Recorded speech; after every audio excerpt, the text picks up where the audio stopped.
Operation Domination is underway. The ultimate game plan to dominate your NFL experience. With your hosts, Dan you gotta be confident about your Achilles. Chase Thornton. Yeah, I mean, I got him at 2. And Adam LaRue. Don't hope to be great and dominate.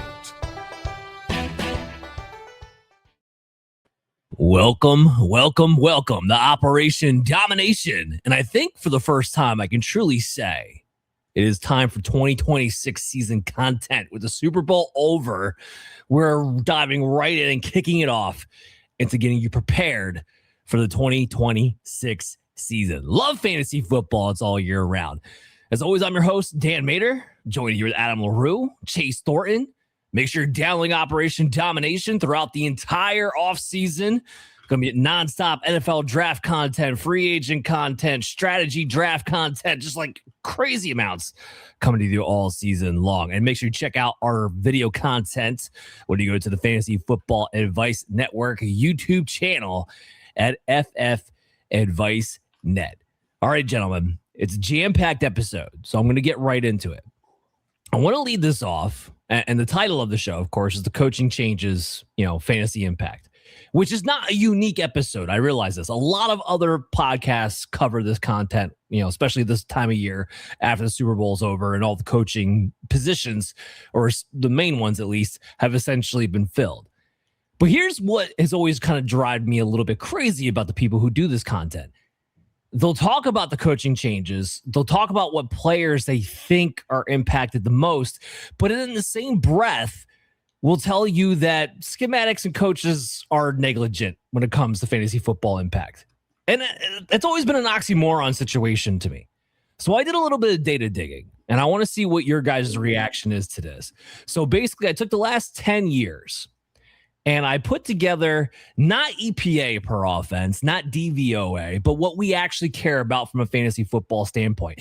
The fantasy points scored per team per game since 2016 all the way up until 2025 to see it. Because essentially what I'm looking for is, does the quality of offense, which reflects the play caller's ability, does that have a correlation to fantasy football points or not? Here's what I found. The answer is yes, but more so for different positions. So first, let me start off with the top offenses. And I broke these down into 4 different, we can say it's tiers. I did quartiles. Well, Q1, Q2, Q3, Q4. 1 being elite, 2 being above average, 3 being below average, and 4 being poor. Basically, if you're an elite fantasy football offense, you're putting up about 78 fantasy football points per game. And I should preface this by saying that each year was a little bit different as far as where the threshold actually was. This is the 10-year average for these thresholds. For our quarter 2 offenses, somewhere between 72 and 77.9 points per game.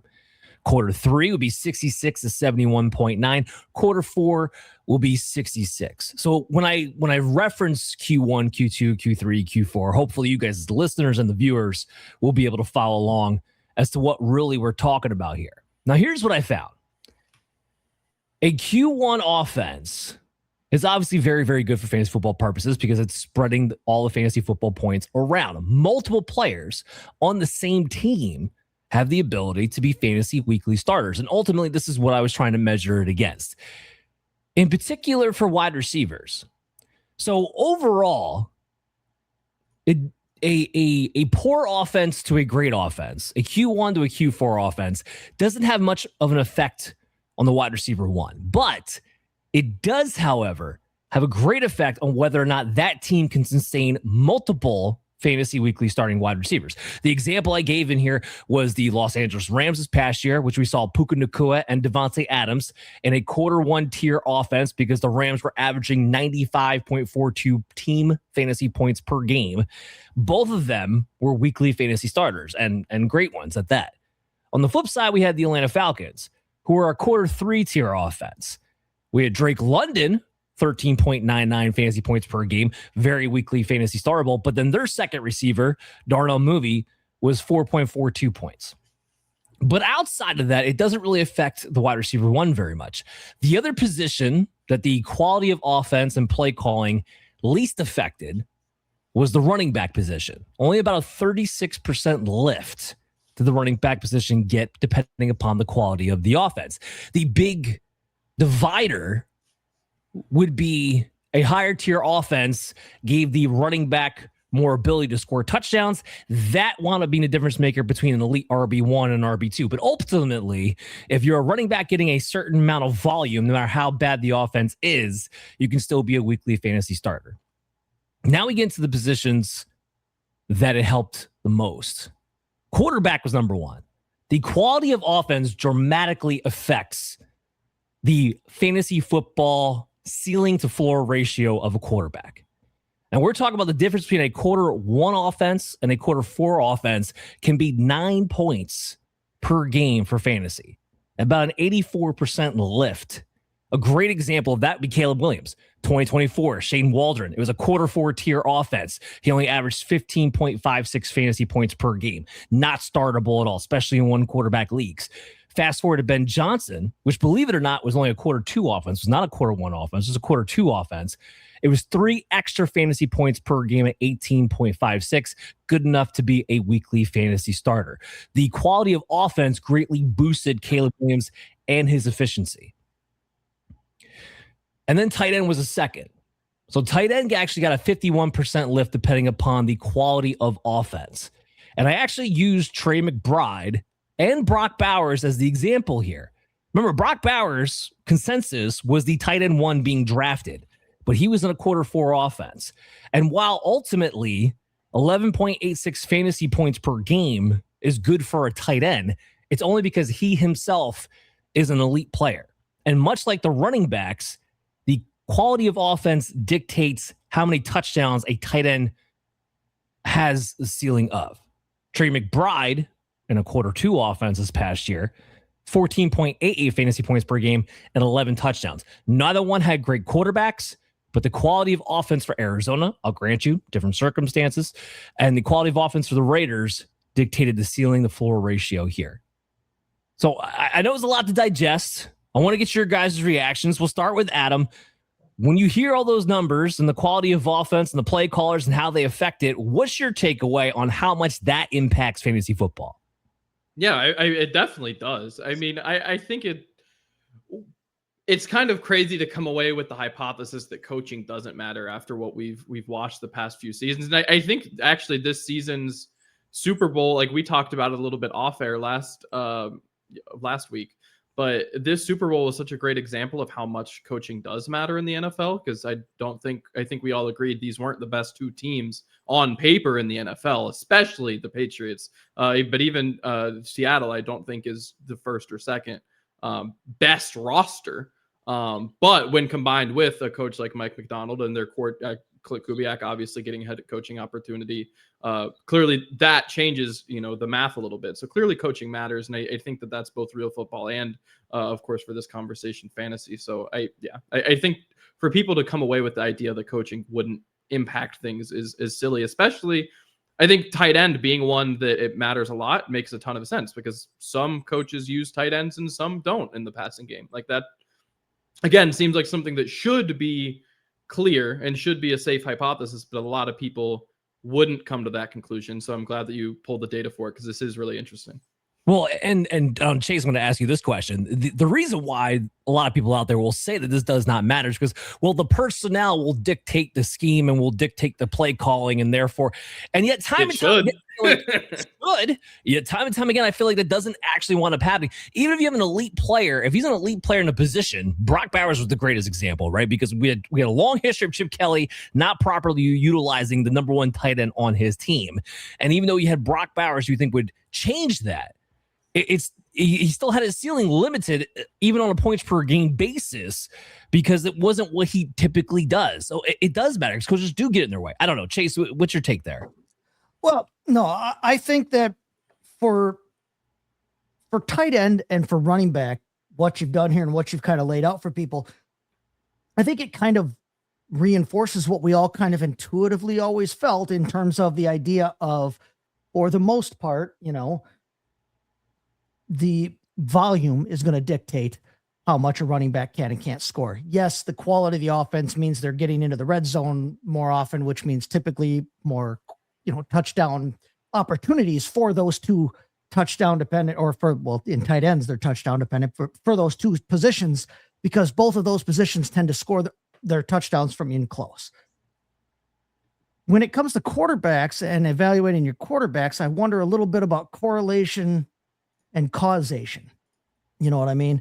Are these quarter one offenses because they have a quarter one type quarterback, or does the quarter one type quarterback create these quarter one offenses? But I really like the idea of applying this to your wide receiver evaluations when you're looking at things, because we dealt with it a lot this year when we talked about the Dallas Cowboys, and hey, how are CeeDee Lamb and George Pickens going to coexist? There's two guys that we've seen be, alpha types in the fantasy realm. And it made me think of like 2020-ish Atlanta Falcons with Julio Jones, Calvin Ridley. And then when Calvin Ridley moved on, was he really an alpha? I really like the implications of taking that kind of research and then applying it to changes in personnel, or if a guy's in a new position, if a guy, like I said, a wide receiver switches teams. Okay. Can his new team reliably absorb him into its offense? Or is this going to be a case where you draft the name and you ignore the situation? So we've talked about it before, about location. The location in terms of its correlation to the coaching staff and how they are going to call the offense.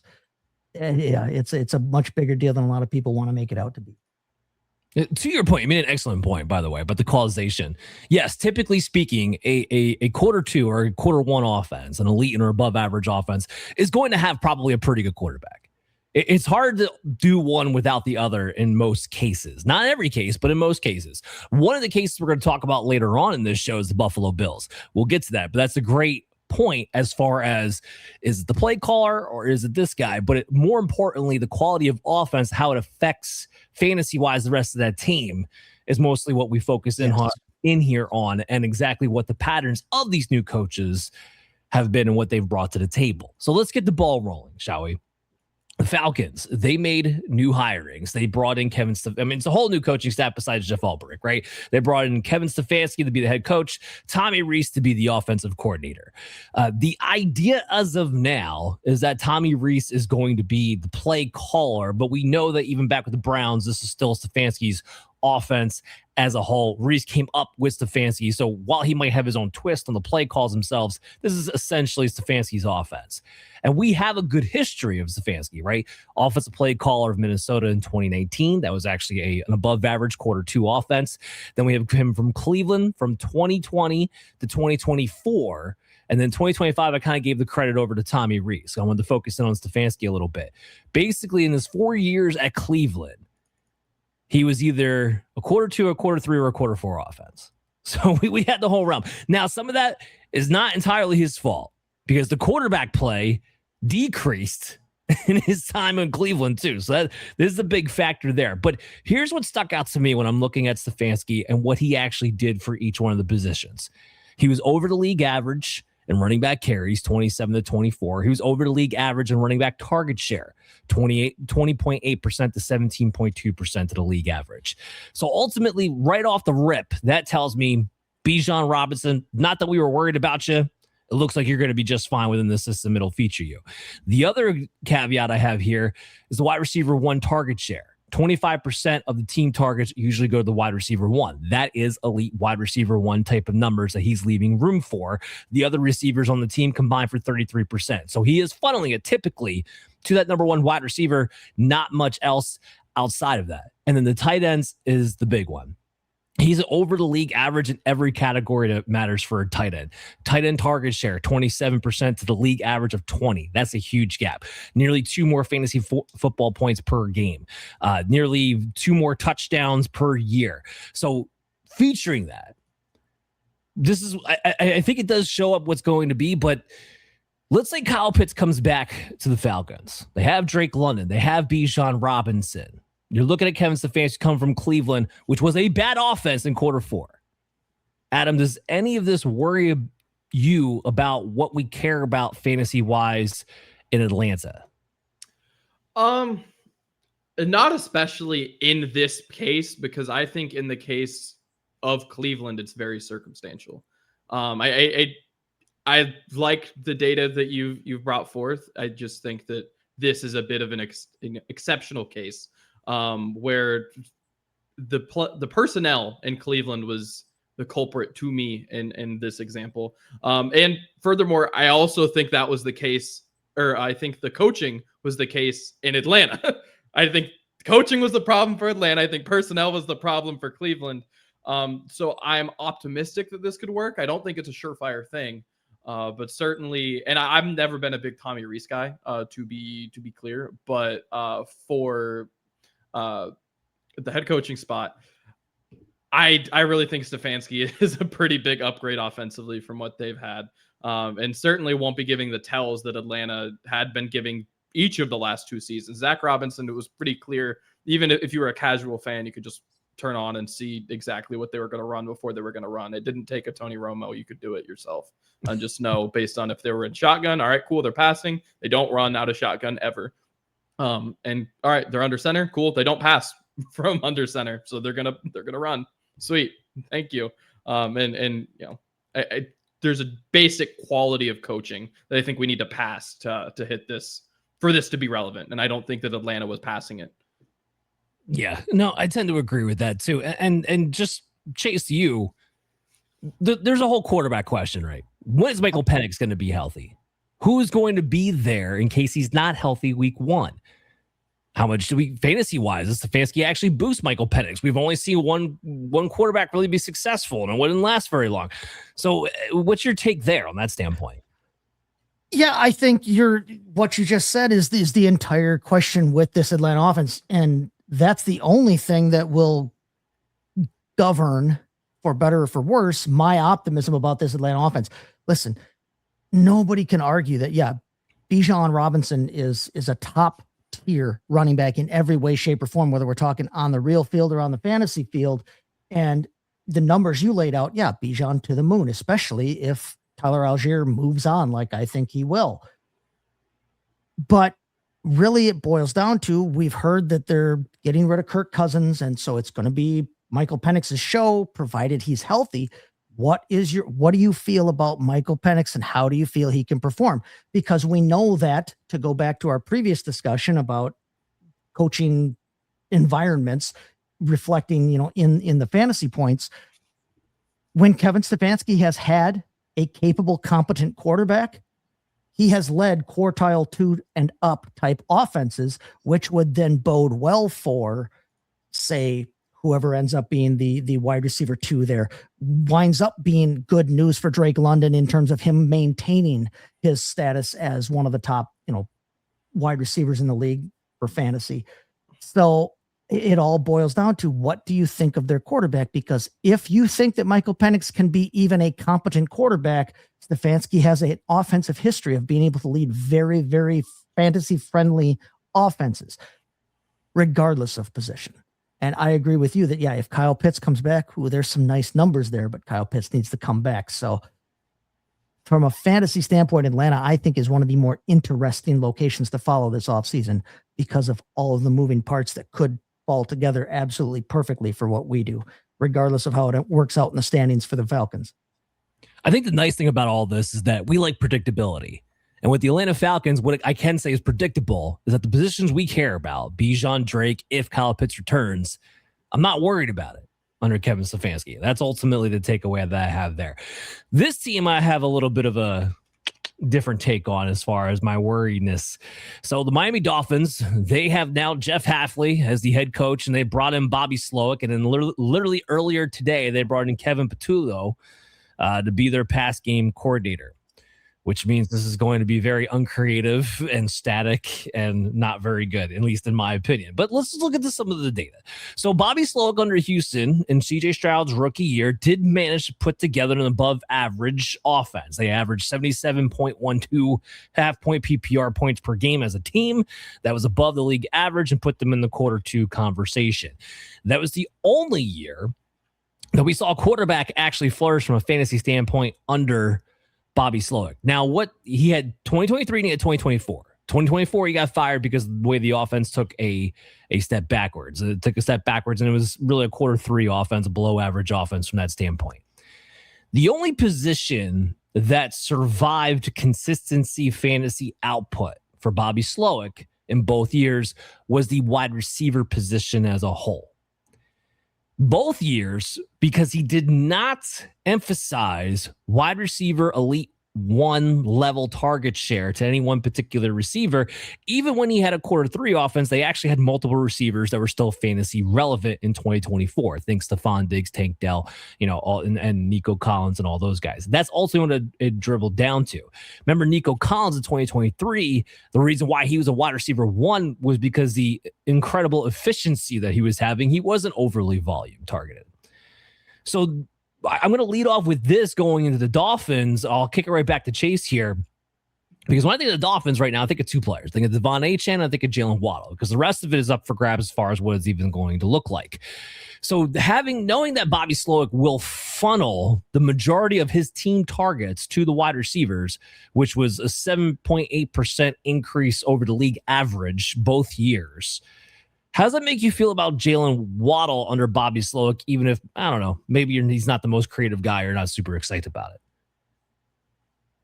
No, I don't mind the idea of Jaylen Waddle. Jaylen Waddle's somebody that we always have looked at like he's got the tools to be that number one type of guy if he could ever just be in the right situation. But it seems like the right situation was always eluding him because he had to deal with the Tyreek Hill situation. Again, I really wish I knew what was going to happen with their quarterback situation, whether it's going to be Malik Willis, whether it's going to be Tua, whether it's going to be, Quinn Ewers. If it's Quinn Ewers, I know what I think of everybody, but I digress. I'm less worried. Let me put it this way. I'm honestly less worried about Jaylen Waddle than I am about what they're going to do with Devon Achane and if they're going to continue to kind of get him the football through the air, or is he going to be strictly? Remember, Sloic didn't have a great running back core. He didn't have a Devon Achane type running back when he was in Houston there. He mixed it up. He had Mixon for part of a year. He had Singletary. He had Dario Gumbawala, who's a wonderful human being, but not a fantasy asset. See, even the dog agrees. So I'm less worried about Jaylen Waddle because I think that Tyreek Hill is done in Miami. So I think that Waddle is going to take over and be the number one guy. And as a number one receiver, I think that he can flourish in a Bobby Sloic type offense to some extent, regardless of who's throwing him the football. But man, having that quarterback situation hashed out would really help me feel better about things. Well, it's that, and also, are they going to add, too many more pieces? Again, we saw with Sloic, if they added 2-3 weapons, he would not feature number one receiver. What I'm interested in to see if that changes, if Waddle's really the only prominent receiver that you actually have available to you.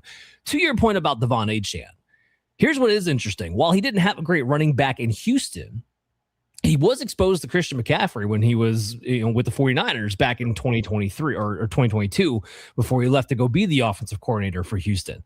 So, and when I look at this, quality of talent definitely matters, but the volume overall for the running back position was well below league average in both target share and carries. So, Adam, when I go to you, and from, I remember those Houston days, it wasn't the most creative thing of getting the running backs involved to begin with either. It wasn't like he was trying to establish that consistently. So is anything about that worry you about Devon Achane? Let's say his ceiling. We know he's too good of a player to not be fantasy relevant week in and week out, but maybe his ceiling. Yeah, I'm really curious in general how much he learned from Mike McDaniel. In terms of one, just creativity in general, but two, just like, for example, he threw play action in the last season with CJ Stroud. I think it was 26% of the time. versus last season in Miami under Mike McDaniel, it was 33% or 32.4%. And in terms of zone and gap schemes, it was fairly varied with Mike McDaniel. I mean, we know him as a zone guy, but it was, I think, 59% of the rush attempts for Miami were in zone. And he was, Sloic, last time he was in Houston, was way up in the 60s. Like, I think 67%. Like, to your point, like, just to put these numbers out there, it was not creative. It was very similar to what I just talked about with Zach Robinson. It was very predictable, like snap in and snap out what they were going to do. And while the offense was not necessarily incredibly successful under Mike McDaniel, that wasn't the case as much. He was coaching. There was an attempt to disguise things, an attempt to be multiple, an attempt to do different things out of the same formation. And if he learned to do that, this can be a successful offense. Not great, but successful to some degree. But if he just runs back and does what he did in 2024 with, candidly, a similar, if not worse situation, it's not going to be pretty. I'm with you. There's a lot of holes Miami's got to fill. I mean, besides the quarterback situation, their offensive line is god awful. Like, and the defensively, Jeff Hafley is going to be having to change the personnel because that defense was not set up to be a 4-3. So you're going to have to change. There's a lot of flux that's going to be going on with the Miami Dolphins, and they don't have a ton of cap room. They have a normal amount of picks.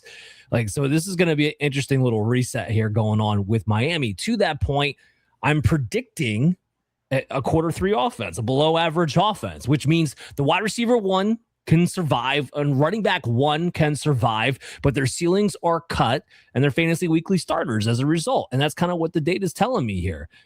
So everybody that got excited about Greg Dulcich and how he finished the season and looked like he might actually be what everybody drafted him to be in Dynasty 3-4 years ago.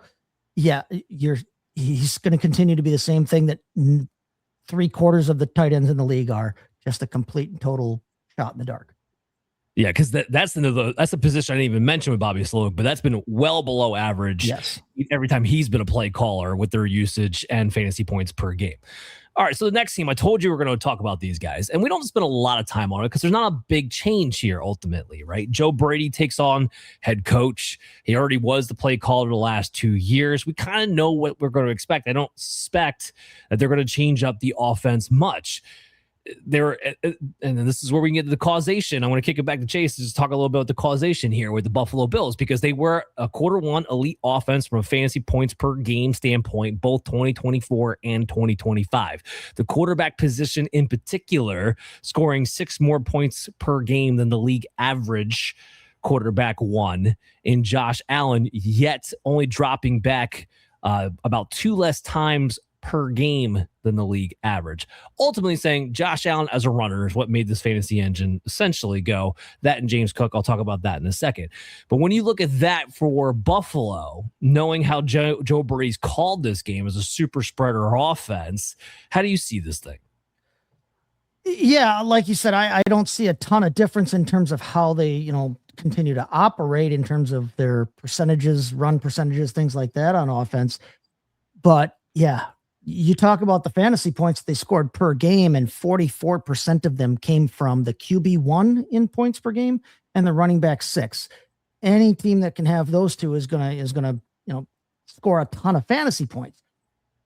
There are still fantasy points to be had in that offense, but with it being the super spreader offense and with them not having an obvious candidate for a number 1 receiver, this is still going to be an offense that I want a piece of them.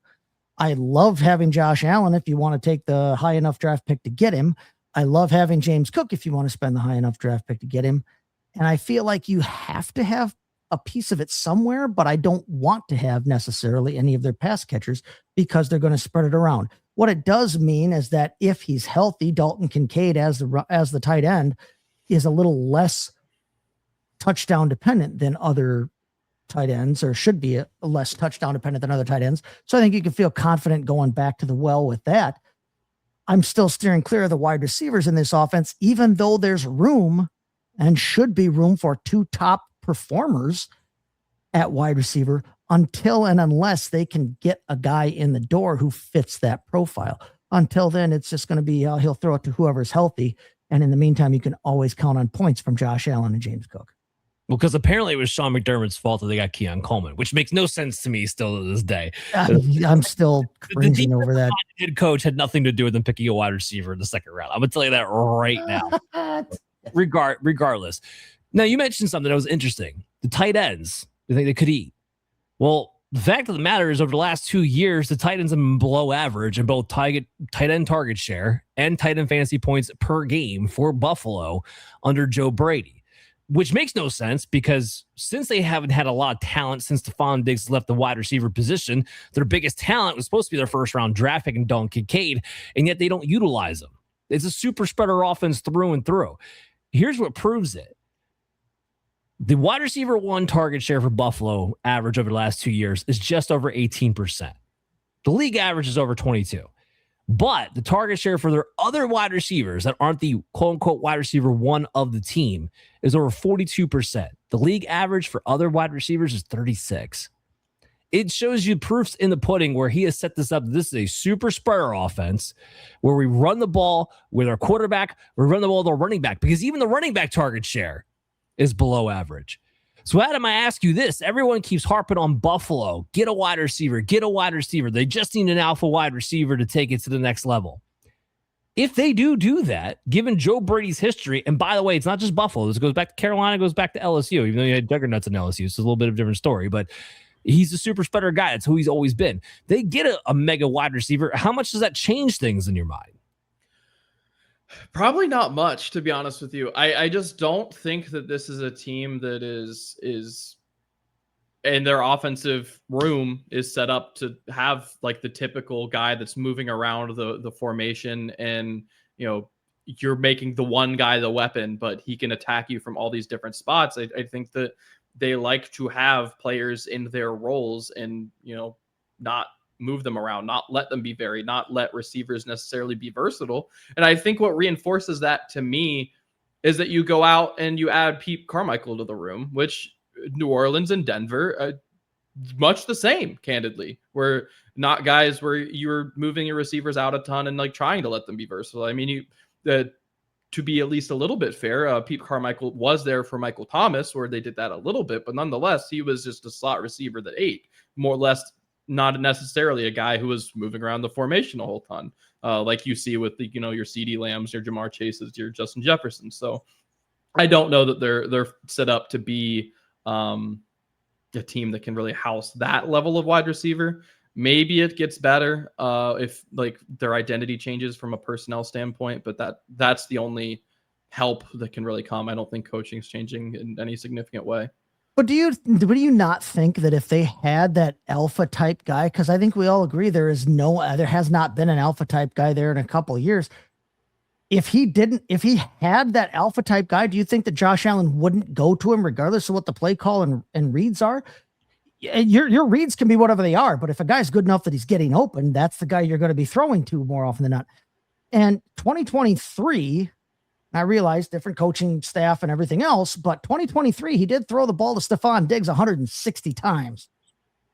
It's not like he won't target a guy who's good. And Stephon Diggs, recent, troubles aside, is we have all acknowledged has been that alpha type guy over the course of his career at times. So I don't think that he wouldn't that Josh Allen, who actually ultimately has the control over where he's throwing the football, I don't think that he wouldn't target a guy who was an alpha type, even with the offense being set up as it is to offer different guys opportunities. If they got a guy in the door, I would be all over that dude.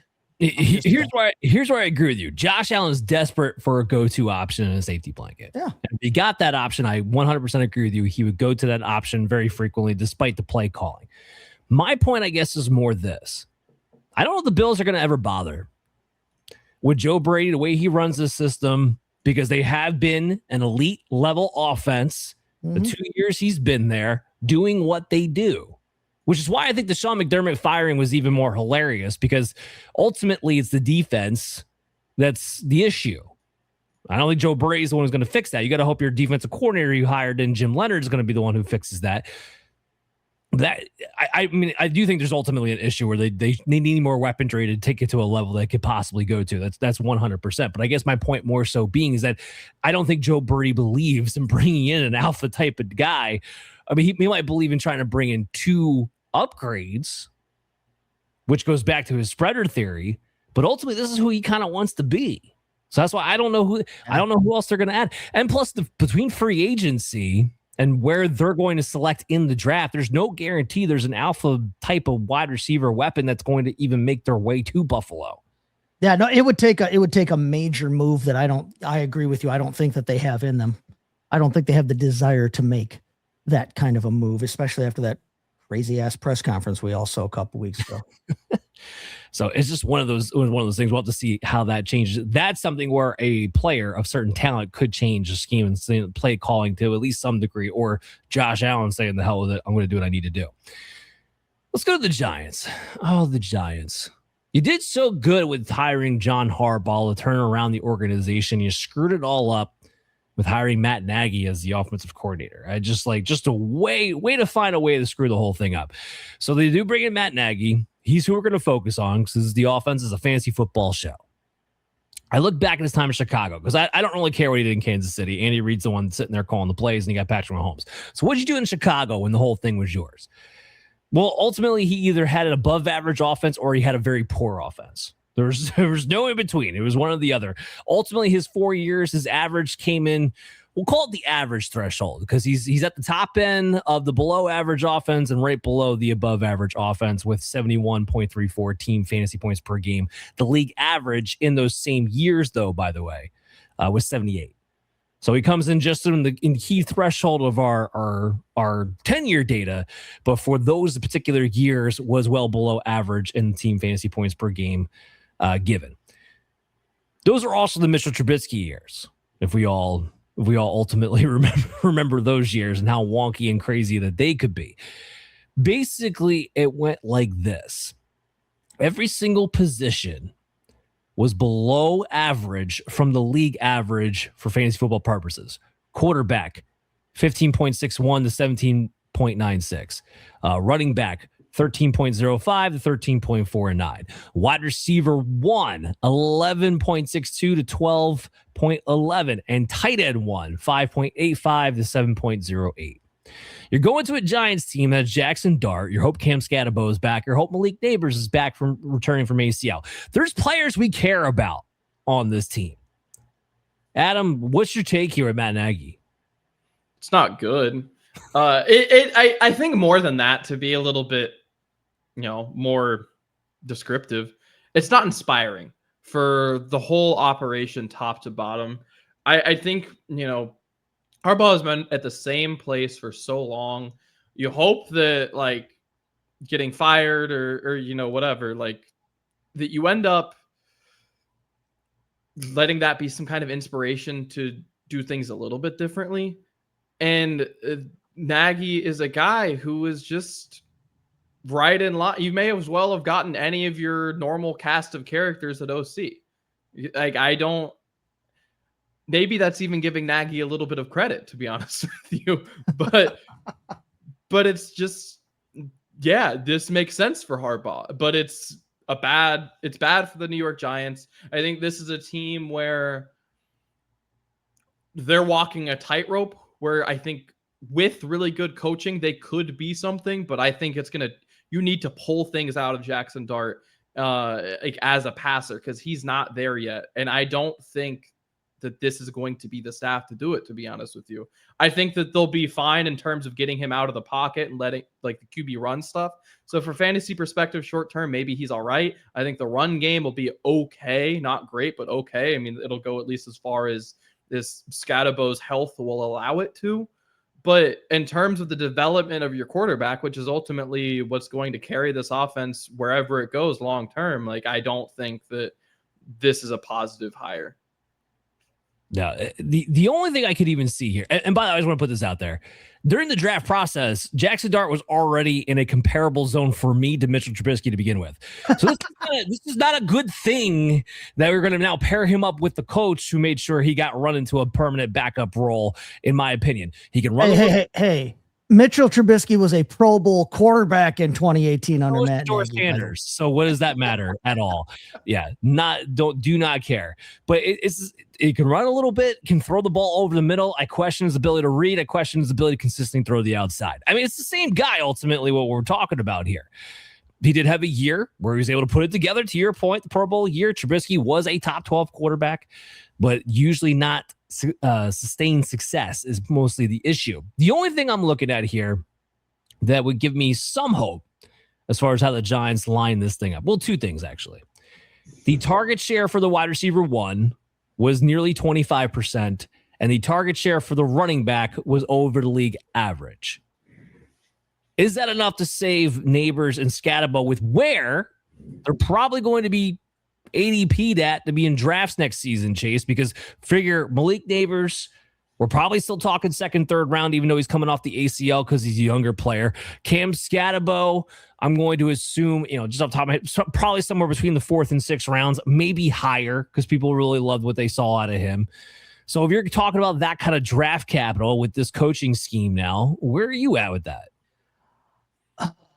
I'm not worried about Malik Neighbors talent-wise. And I mean, remember that a Matt Nagy offense had Allen Robinson as a top 12 fantasy option. So, and I think that Malik Neighbors is infinitely more talented than Allen Robinson.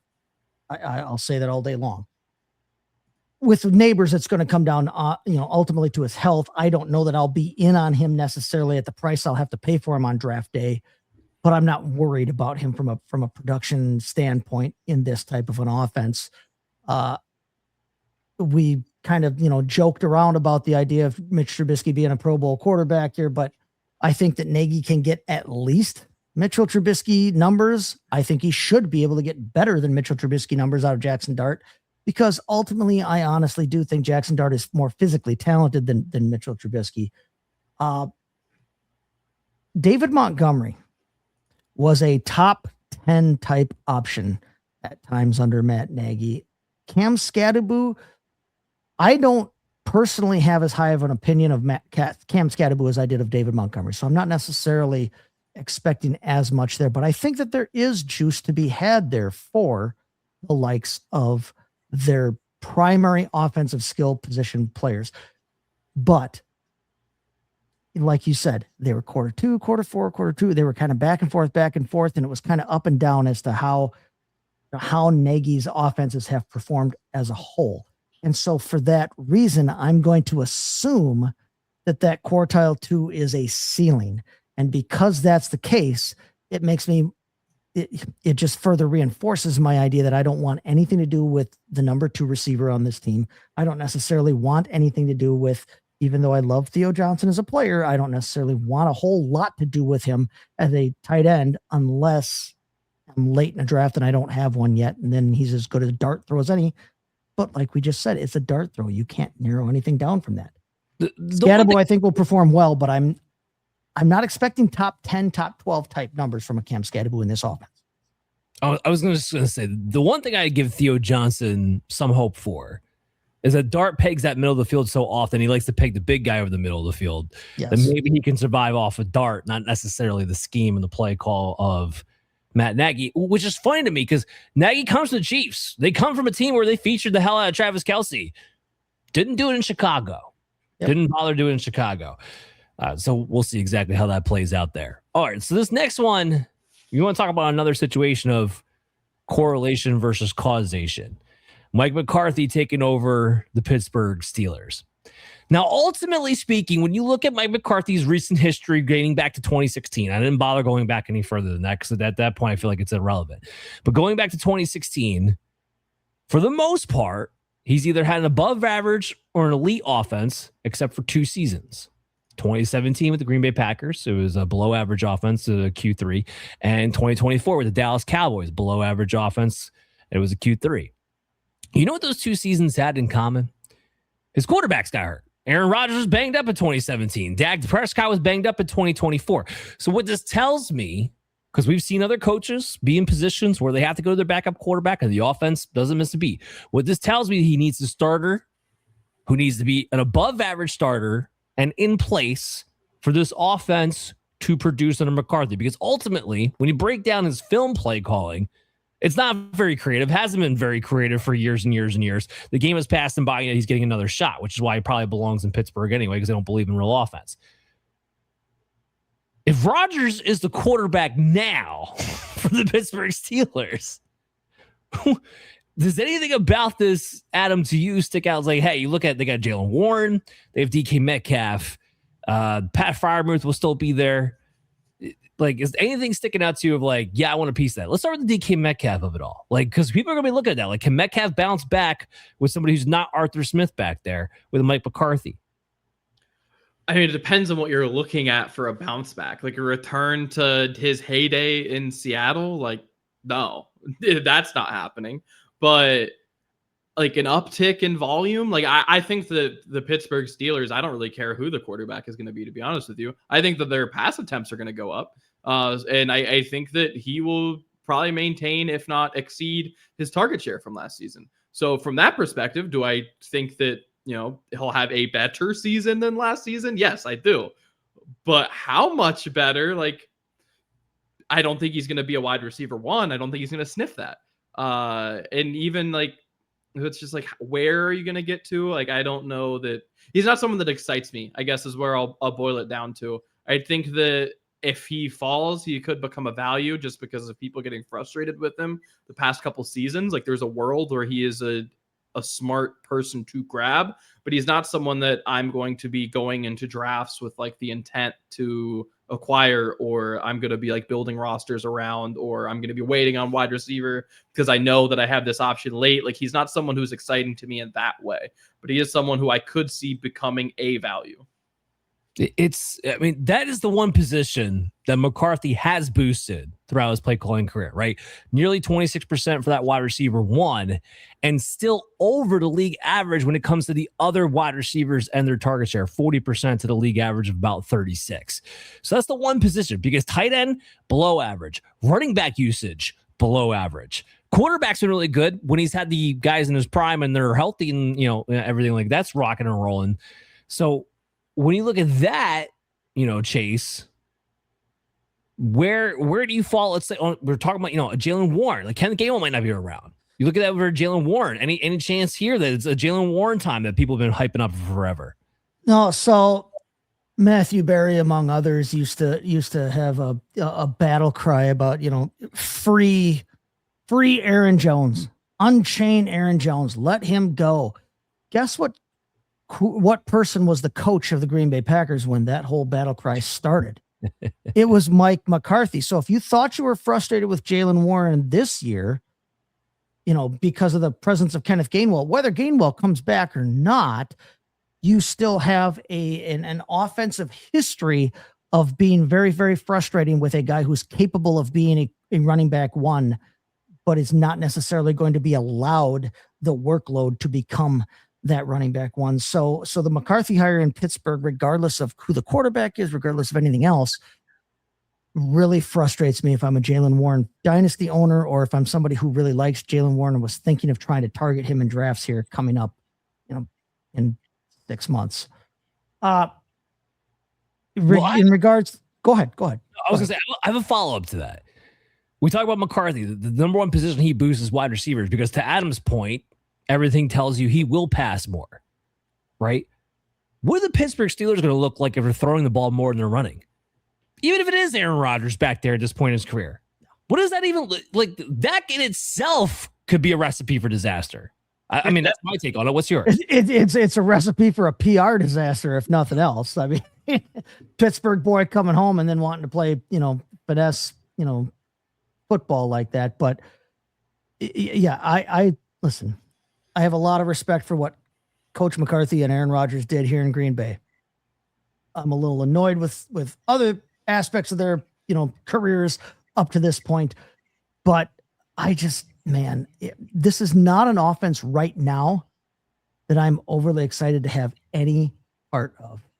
I think even if, you know, DK Metcalf gets a theoretical boost from the idea that he's the number one wide receiver in a Mike McCarthy offense, what are we really boosting from, and how big a boost can it be when it's capped by what Aaron Rodgers is at this point in his career.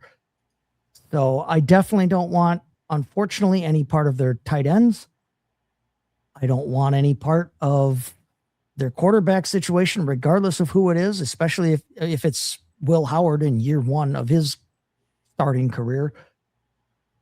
But I mean, man, Jaylen Warren is going to have to come to me at an awful discount for me to want to consider him on draft day.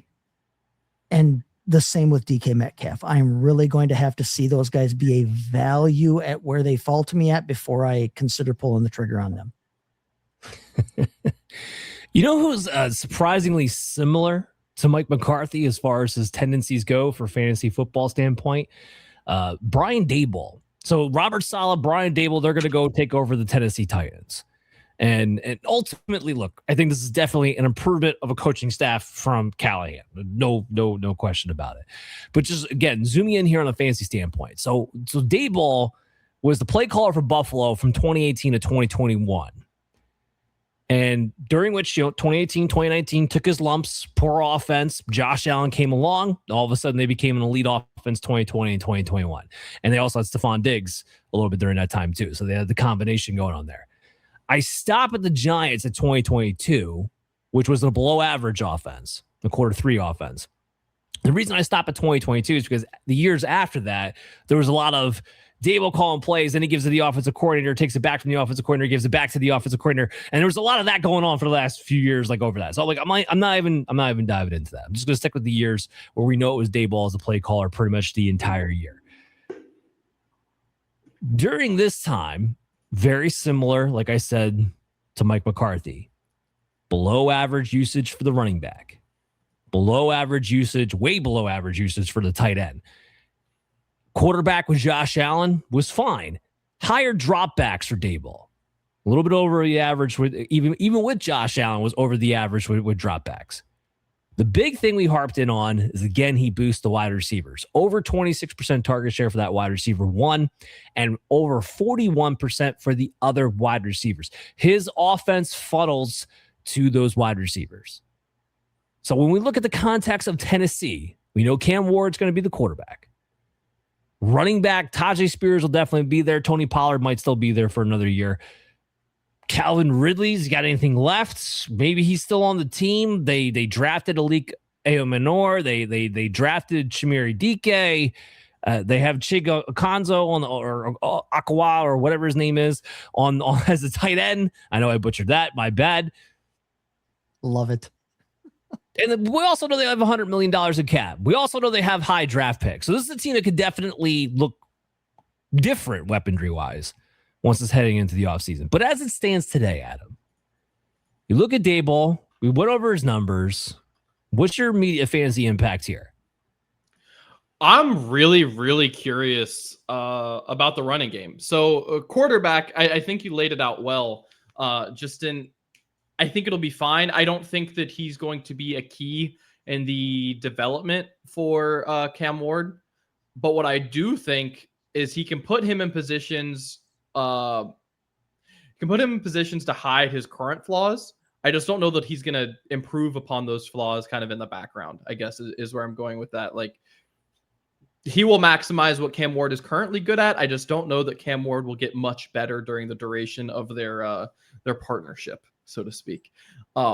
Running game to me is fascinating because the Tennessee Titans are one of the teams running gap like the most in the NFL last season. They were over 70%. And I think that Daboll has wanted to get into a more power run game and not been able to personnel-wise because he was very clearly at odds with the general manager in New York. But at the same time, he's always been a zone guy wherever he's been, whether he wants to or not. Like, the reality on paper is that they've run zone. So where this goes now, where I think that's fine and where I think that Tony Pollard might come back is that Tony Pollard's done both. So that's fine. But with Spears being a younger guy, like that switch might actually be a problem for him, and already being a guy who's now it's not even this past regime that got him, right? He's a regime before even that. So he's like way past the point that anyone there cares about Tajay Spears, to be honest with you. So like, I think he's an afterthought. Not necessarily in terms of, carries and whatnot, but in terms of like schematically, I think that they don't care. Like he's going to do what he's going to do, and that's fine. But bringing back someone like Pollard could make a ton of sense. I kind of expect them to do that. Unless someone more interesting comes up on the market. But I think they'd be afraid to go with Spears as any type of key running back in this situation. Like I wouldn't be looking at, Pollard could go, I'm going to potentially invest in Dynasty and Spears. I don't think it's like that at all. I think that Spears is someone that they will roster because he is cheap to roster and he is nothing more than that. But I'm really interested to see how this running game goes because it's a massive flip. Both like I've been talking about it from the running back perspective, but offensive line wise, like that is a massive change to go from 70% gap to 70% zone. Like that's intense. That's almost as big as what we were just talking about a little bit ago with Hafley in terms of changing their defense. Like personnel wise, it's going to be a weird shakeup for them. And that's going to be tough. So I'm really curious how that whole thing goes, but Cam Ward, I think will be fine. And receiver, it's hard to say because there's nobody who I'd be excited about in Tennessee. You tell me that they add someone and that person could be really interesting because to your point, they've hyper targeted guys and he is a offensive mind that will move receivers around the formation, especially throwing the guys in the slot and in the middle of the field. And I think that Cam Ward can succeed doing that. But there's a lot of question marks here. I guess that's what it really boils down to because there's a lot of changing pieces here. There's a lot of the other positions, there's not a big change in what the previous team did and what this team does. There's big changes for Tennessee. No, and there's big changes because, like I said, all the resources they have available to them. This could be a very different looking offense. You mentioned the offensive line; it could be a whole new 5 starting offensive line. And there's nobody you're worried about losing here in the same breath. With the Tajay Spears thing is interesting because with Spears, like, all right, but we care more about him getting targeted, correct? But then that's where Daboll comes in, especially his error with Buffalo was like 3% the league, 3% below the league average as far as implementing his running backs in the receiving game for running back target share. Is that like a 16.6 and the league average during that time was 19.8. And that even went on to the Giants with Saquon Barkley. He didn't target Saquon a ton either. And we know what Saquon can be as a receiver, although the Eagles don't do it either, but that's a whole other story that we can't get into right now. But so when you're looking at Tennessee with all the flux here, let's focus in on Cam Ward, Chase. I mean, how do you think this affects Cam Ward with knowing Daboll's style of a lot of stuff, 7 yards down the field? He likes to try to get that in rhythm. Is Cam Ward an in rhythm thrower? I think he can be. I think he should be. Let me say this. Brian Daboll was the coach who was behind my love affair with Daniel Jones as a fantasy asset at quarterback. And then by extension, my love of other reclamation projects, Sam Darnold and Baker Mayfield and so on and so forth. Daniel Jones' best fantasy season, he was quarterback 9 in 2022 under Daboll there. And he only threw for 15 touchdowns that season. And he only ran for 7. And he did it with a mishmash of people at wide receiver. He did it with the drying, decaying husk of Kenny Golladay at wide receiver and Isaiah Hodgins and just a complete and total used car salesman, roster at wide receiver and with nothing to speak of at tight end. I am not excited about the idea of Brian Daboll being the head coach in terms of what it means for the running back position in Tennessee. Just offensive coordinator, but running the offense either way. I'm not excited about the idea of Brian Daboll running the offense for what it means for the running back position in Tennessee. I'm not excited for the wide receiver position there, regardless of who they may or may not bring in. They do need to add talent to that room, but either way, with Daboll as a coach, that I'm not intrigued there. Chig Okonkwo, I think, is going to continue to frustrate people and just be Chig Okonkwo, a good player, but criminally underused and under fantasy valuable. They drafted Gunnar Helm last year. Exactly.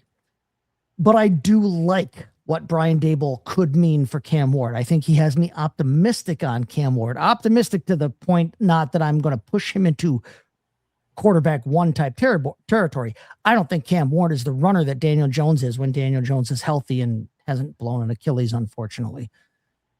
But I do like the idea of what Brian Daboll could mean for Cam Ward in terms of his development and in terms of becoming a fantasy relevant type quarterback. I think if you're in a 16 team type league, Cam Ward, yeah, I think he pushes for QB1 status. I think if you are in super flex, like we've talked about most of our dynasty leagues are, I would be thrilled having Cam Ward as my QB2 in those kinds of situations, because I think that Daboll is going to be a positive influence for Cam Ward. I'm excited for that. The rest of the offense, knowing how Daboll has typically performed and knowing how players have typically performed under him, I can't get excited about the rest of them unless they bring in somebody that none of us has on our radar right now. Well, here's what I will say. There's two things I find interesting here. One, I'm kind of with you that I don't think this is a negative for Cam Ward, but I would lay out that the only time Daboll's had success with his quarterback was if it was a Josh Allen runner or Daniel Jones, who had his best rushing career that one year with the Giants. It wasn't necessarily about their throwing. On the flip side of that, if they get an alpha wide receiver who's not on the team right now, I mean, there's a lot of data here that suggests that alpha wide receiver will be something of interest too. So a couple things we'll look out there for Tennessee. Let's move on to Baltimore. So Jesse Minter, who was a defensive coordinator of the Chargers, he takes over as head coach. He brings in Declan Doyle, who was the offensive coordinator of the Bears last year. Of course, under Ben Johnson, wasn't calling a ton of plays. Before he was with Ben Johnson, he was with the Broncos for 2 years as a tight ends coach under Sean Payton. So Sean Payton, Ben Johnson, pretty strong background there as far as guys getting their feet wet as offensive play callers in the making. And before that, he was with Sean Payton even longer because he was with Sean Payton and the Saints too, as an offensive assistant. From what I understand, from people who know him around the league and insiders, they all seem to think pretty highly of what he's going to be as an offensive mind in this league down the road. We don't have much of a sample to go off of. I can talk about those offenses that he's been a part of. The one thing that stands out to me right away is that he's never been part of an offense that was a poor offense, never been in a quarter four offense. So we're talking about, below average to above average to even a couple years of elite, although that was a while ago with Sean Payton. So he does have that going for him. We look at the Ravens, right? Lamar Jackson, can he get back up to snuff? Are you going to let him run the way that you did? Can you afford not to? Because we saw Lamar Jackson look like when he wasn't running the football. Wasn't a very good quarterback, wasn't a very good fantasy football playmaker. You have Derrick Henry, who we care about. Mark Andrews, we know is definitely on the team. We don't know if Isaiah Likely is going to be on the team. Wide receivers, Zay Flowers. So when you mix all that together, given his background, Adam, what's your takeaway? What's your feel for Declan Doyle overall? I'm cautious about it. We've never seen him call plays, but I'm very optimistic about Declan Doyle. Let me give you what I think, to me, as an observer, is the most exciting. The last 2 years, the offensive Declan Doyle has been a part of, and again, he wasn't, like you mentioned, he wasn't a play caller, and he wasn't the biggest offensive voice in the room, but just what he's been around. These are teams that loved play action. And for Lamar and for what the Baltimore Ravens are, that in and of itself is such a big step in the right direction. Last season, it's such a huge disparity. Last season, and granted, the Ravens did run play action last season 26% of the time. They weren't the bottom of the league by any stretch of the means. Chicago was at 32.5%, and they were at 28.8% in Denver the year prior. And Lamar, in his own right, by the way, his PFF passing grade on the season, and again, we talk about it all the time, it's not the be all end all by any stretch of the imagination. But I think that when it's this big of a disparity that I'm about to give you, it's at least interesting. If you don't like PFF, whatever, that's fine. Just for what it's worth. And NFL passer rating, by the way, tracks fairly well with what I'm about to say too. His passer grade on the season was 69. Nice. Oof. On play action, Lamar Jackson was at 88.9. And it tracks very similarly. Every season of his career, his best grade is on play action, both PFF grades and passer rating. By the way, just passer rating. All right, fine. You don't like PFF? Here you go. On play action, Lamar Jackson had a 151.3 NFL passer rating last season. His total was 103.8. He was awesome on play action last season. 10 touchdowns and 1 interception on a season where he was 21-7. So just in and of itself, committing to we're going to run the ball and we're going to throw a lot of play action at you, that is going to be massive for the Baltimore Ravens offense and everyone involved. So for Lamar Jackson and for the running game in general, whether that's continuing to go with Derrick Henry or that's another avenue, I think it's a big win.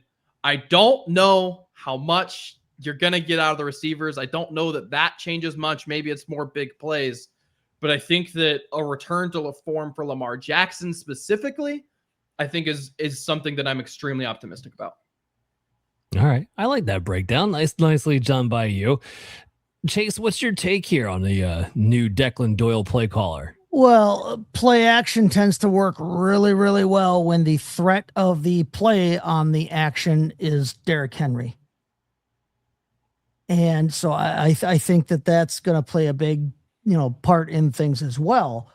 But yeah, if they can get him back, if he can be anything, close to what we think of when we think of King Henry, that will bode very well for Lamar Jackson. I am not as optimistic, however, on Derrick Henry. He's another year older. We saw what we thought might have been the start of the decline or the acceleration of the decline this year with him. And this is a guy who's coming out of the Sean Payton, hemisphere, where we all know about Sean Payton and not necessarily committing to one running back and hammering away on that guy. It might make me feel a little bit better about Keaton Mitchell and some of those kinds of things, but I'm cautiously optimistic for what this could mean for Lamar Jackson. Lamar Jackson has the physical tools that we love in a fantasy quarterback. And yeah, if Declan Doyle ends up bringing that kind of play action game to Baltimore, heck yeah, just run the heck out of that. And I would be thrilled for what that can mean for Lamar Jackson. And by extension, then I am cautiously optimistic about the idea of Zay Flowers. Then Zay Flowers is not a guy that anybody's excited about taking, but Zay Flowers is a guy that just kind of continues to produce. And he is going to be the number one receiver in this offense. Mark Andrews is still around, and Isaiah Likely might still be around and that's great. And we know that Lamar loves to throw to his tight end position, and this is a team that has been big on the tight end position, but coming from the Sean Payton tree, I don't know. We'll see. I like this move for Lamar, and I like this hire for what it might mean for Zay Flowers. Everybody beyond that is up in the air. Well, a couple of things I will say. I don't know if we saw the start of the demise for Derrick Henry when he still went almost 1,600 yards and 16 touchdowns last year. And that's what, to your point of, between Ben Johnson, between Sean Payton, not really featuring one particular running back. Well, Derrick Henry wasn't getting featured all by himself either. They were rotating, whether it be Keaton Mitchell or Justice Hill. Like, the pass catching back was more involved last season than they had been in years past, even under Todd Monken. So I think we're still good with Derrick Henry being able to give us, let's say, 1,200 yards and 10 touchdowns. He's still a threat to the defense. And that would be very conservative compared to the last few years. And that would alone bode well to the point of the play action play being there. I am with you on the Zay Flowers thing. Now, here's what I want to say. Stop screwing around with Rashad Bateman and DeAndre Hopkins and whatever jamoke schmuck that you want to put out there on the perimeter. Get a legitimate perimeter wide receiver. Because what I could see Declan Doyle doing, if he's able to actually get a legitimate outside receiver, is turn Zay Flowers into a version of what Luther Burden was towards the end of the year, aka more of a yak monster. Zay Flowers was a yak guy coming out of college. He's never been allowed to do that because he's been the number one wide receiver for Baltimore, and they keep putting him in positions where as soon as he gets the ball, he's going to get jumbled and tackled because he's not actually getting the ball in stride, in position to make yards after the catch. It comes a lot easier if you actually have a legitimate perimeter guy who can take the safety out that you have to pay attention to. So I would love to see them do that. If they do that with Doyle's background, I have a very good feeling of what that offense could ultimately look like. But that's something we have to wait and really, really see. Next is the Jets of the West. So the Cardinals go ahead and hire Mike LaFleur and Nathaniel Hackett. The guys who were back-to-back offensive coordinators for years for the Jets. And this is where, as a 49ers fan, I'm very happy. But from a fantasy football standpoint, this is really, really gross. If you thought there was some opportunity for Marvin Harrison to bounce back, for Marvin Harrison and Michael Wilson to be involved with Trey McBride, kiss it goodbye. Remember what I said before about if you're not at least a quarter two offenses, the odds are incredibly slim for you to be able to feed multiple mouths in the receiving room alone. Yeah, well, LaFleur as the play caller for the 21 Jets, guess what? Poor offense, bottom tier quarter four. 2022, a little bit better, quarter three. Not much better. Towards the bottom end of that quarter three tile, too, by the way. Nathaniel Hackett was even worse than that. I didn't even bother putting him in the data because it just gets worse. So and LaFleur, from what I understand, is going to be the play caller here for Arizona, at least early on anyway, regardless. So basically, during that time, the wide receiver one for the Jets in 21, and the wide receiver, it was a little bit better in 2022, but the wide receiver one for the Jets in 21 had a target share of 13%, essentially. Now, a wide receiver one 2022, they get Garrett Wilson, it goes up to 24%. Okay, we can live with that number, but the point of the matter is, it wasn't anything more than one guy who could actually survive in this offense, and it's not like Arizona's set up to be that much more talented than that Jets offense was, because we don't expect Kyler Murray to hang around. At least that hasn't been the sentiment anyway. They've been wanting to move off of him. So what does that mean? Jacoby Brissett as a quarterback? I know Brissett played well last year, but that was with somebody who was willing to say, hey, the hell with it. Throw the ball 45, 50 times a game. We have no defense anyway. That's not going to be the game plan of these guys coming, especially not coming into the season. So we could see Jacoby Brissett going back to what he looked like with the Colts or the Browns or, everything before that when we forgot about him and he disappeared for a while, and the reasons being that they were. So the only thing that stayed consistent for LaFleur in his 2 years as the play caller for the Jets was the running back target share. That stayed over league average. That was the only thing that stayed consistent. Nothing else did. Everything was wishy-washy. Everything was still below league average for the most part. He's been with McVay. He's been with Shanahan. Like, he's been around the guys that would give you the strong background to be something. And yet when he's had the opportunity, he was nothing. Now it's the Jets. It was the Jets, Adam. So am I being too hard on LaFleur of not giving him, enough leeway into what he could be away from the Jets? So we know can sink a lot of people. If you gave him an offensive coordinator that I thought was qualified, I could be convinced. I'm willing to go that far that there is an argument to be made in favor of Mike LaFleur. There are, and I mean this in no uncertain terms, zero arguments in favor of Nathaniel Hackett. Doesn't exist. So if you're going to tell me that Mike LaFleur is aligning with himself and sees something in Nathaniel Hackett, then I can tell you that he has not learned. He did not go back to Sean McVay and learn. It didn't happen.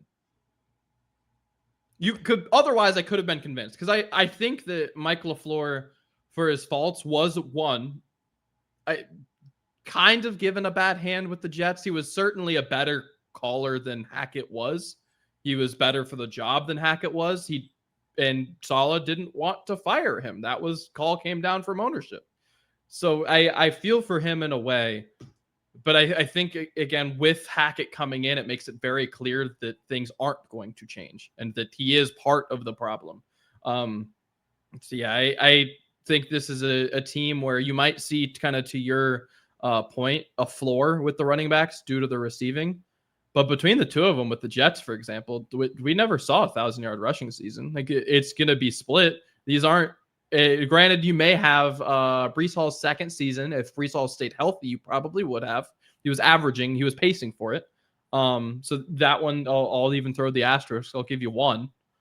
But even then, between 4 years, you've got not a whole lot else to look at where I'm like, okay, one guy is going to be fantasy relevant. You're going to split the workload a little bit, and they're not going to be an incredibly efficient run it unit. They'll throw to the ball to the running backs enough that they'll be relevant. Tight end won't be relevant. And, you might be able to force feed a receiver into prominence, but it's probably just because you're going to be down so dang much that you won't, though. Yep. It's going to be a game script thing. It's not going to be because schematically they're getting a guy open. It's going to be they have to throw because they're down.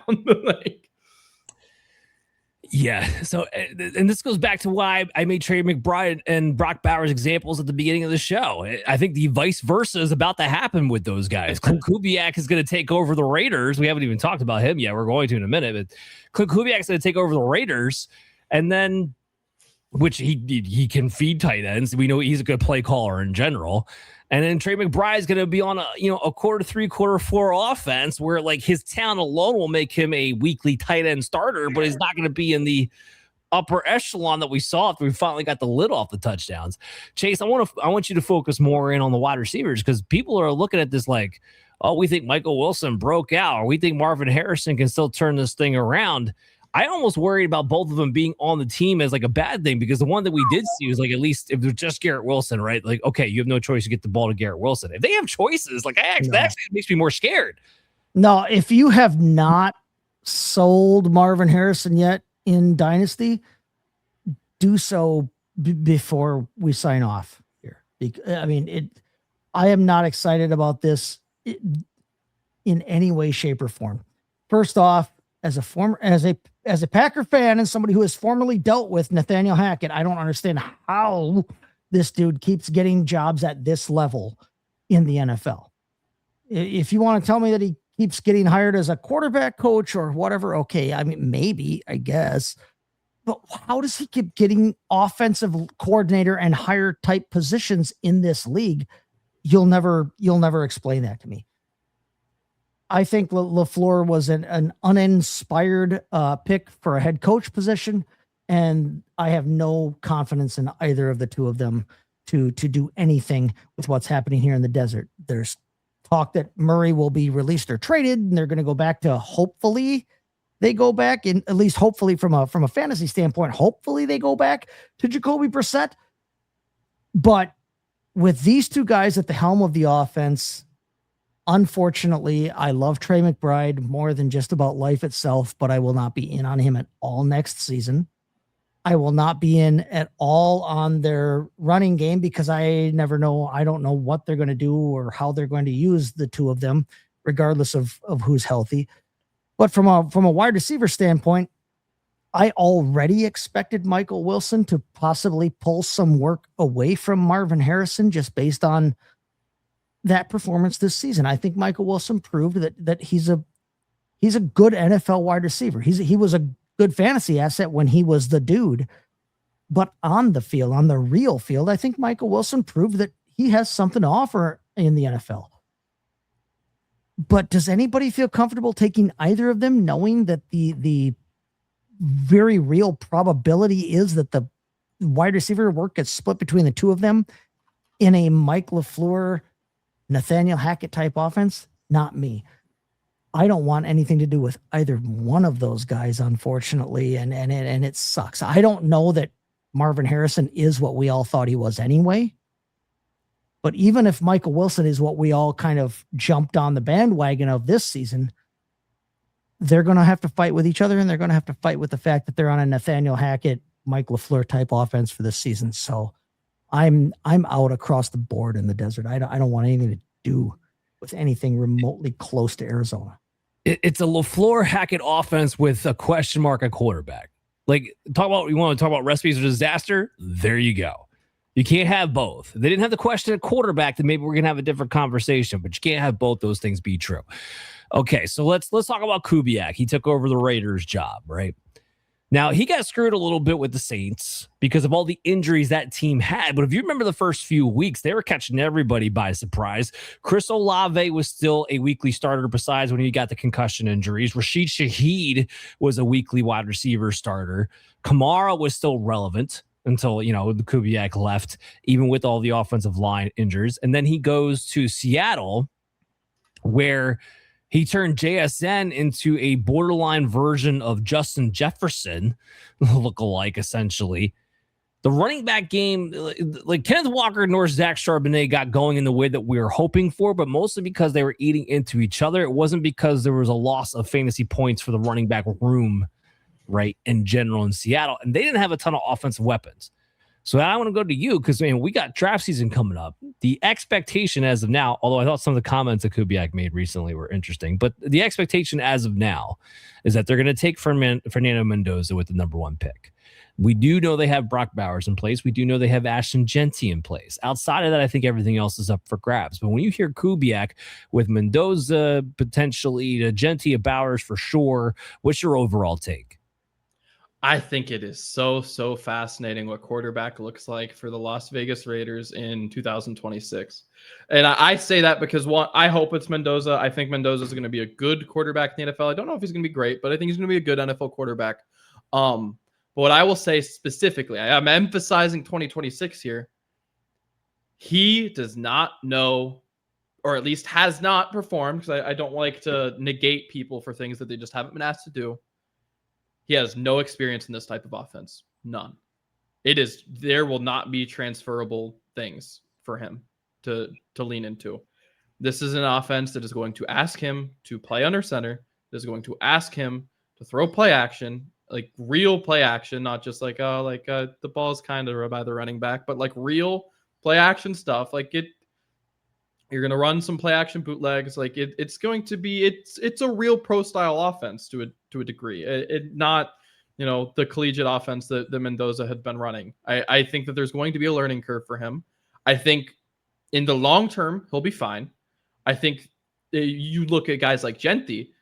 I think it's awesome for Genty. The Seattle ran almost a 50-50 split between zone and gap. Genty can do both. It's going to be awesome because under center, shotgun, zone, gap, they can run at you in any direction that they want, and Genty can be successful. And if they build a strong offensive line, that part of it is going to be awesome. Bowers, Kuibyak is a guy who has done a very good job of wherever he's gone adapting. He is one of the guys who does, like we talked about, you should adapt to your personnel. He does. That is like a real, he'll adapt. He figured out how to use Taysom Hill. He's figured out how to use some of the guys in Seattle, he min-maxed the hell out of that wide receiver room, to be honest with you, because outside of JSN, there was not a lot to work with. And he still managed to have a passing game that was functional, that was one of the top scoring offenses in the NFL. So Clint Kuibyak is awesome, but Fernando Mendoza is going to have to take some lumps early on. I think the long term is going to be awesome. I really do. But he's gonna have to take some lumps, and it's where it's a problem is you're like, all right, well maybe you just keep Geno for a year. Geno would be horrific in this offense too. Geno has historically, even when he was good in Seattle, he was bad at play action. He's not this type of quarterback either. So if they want a bridge, they're gonna have to look outside their building right now, or they're just gonna have to let Fernando Mendoza learn on the fly. So it's not something that's going to be an immediate great fantasy offense, but the pieces are there. I think Genty immediately will be good, and the passing game is just going to have to take some time. But I could see by the time you hit fantasy playoffs, and definitely for 2027, this is going to be something where you're reaping the rewards. I'm with you on that, because I have heard other people turn this into a conspiracy theory of, hey, what if Geno just starts for a year? They don't take Mendoza because maybe they're not sold on the idea that he's a franchise guy, and they wait for 2027, take their quarterback then, trade back. Mendoza goes to the Jets or whatever have you, and they bolster up every other position. ultimately you want to get the quarterback right. Mendoza, to your point, while he doesn't have the instant translatable skills to this system, he does have the intangible skills that translate into this system. Taller quarterback, sees the field well, makes good reads, fairly accurate, can make all the throws, doesn't have a necessarily a cannon of an arm, which is right up this Kuibyak Shanahan style offense anyway. Yeah. So long term, I think it's going to be fine. Right. But the short, like I said, lumps early. Yeah, there's the lumps early. And I'm with you. I don't think Geno Smith is a natural fit for this offense either. So that whole bridge thing is not necessarily in my mind. Also, there's a part of me just for Mendoza's sake. I hope the Raiders don't do that to him, because if he does wind up on the Jets, he's absolutely screwed for the rest of his career. So unless he gets a second stunt like, Sam Darnold did. Chase, let me ask you this. Genty Bowers with Kuibyak, where would they be for you? You took Ashton Genty as a running back 1 last season, and he gave you borderline but pretty solid RB2 on a weekly basis. Brock Bowers, we've seen, we know the talent that's there. We know the kind of player that guy can be. And even though it was a down year for him, he was still a tight end 1. I don't think either, and Bowers, by that same token, only played 12 games for you this year. I mean, if you want to talk on points per game basis, he was a solid top tier level tight end. But I don't think either one of those two guys necessarily is upgraded or downgraded. I'm going to expect the same kind of thing that I saw out of Ashton Genty and out of Brock Bowers this year. I'm going to expect that same kind of thing in 2026 under Clint Kuibyak, because we have those questions about what their quarterback position is going to be. They might be going with a rookie in Fernando Mendoza, and that looks likely. But I agree with the points that have been made here about Mendoza's fit in this offense and how long it may take him to ramp up. The biggest questions for me with this offense. So I think that you're going to get a starting caliber running back out of Ashton Genty.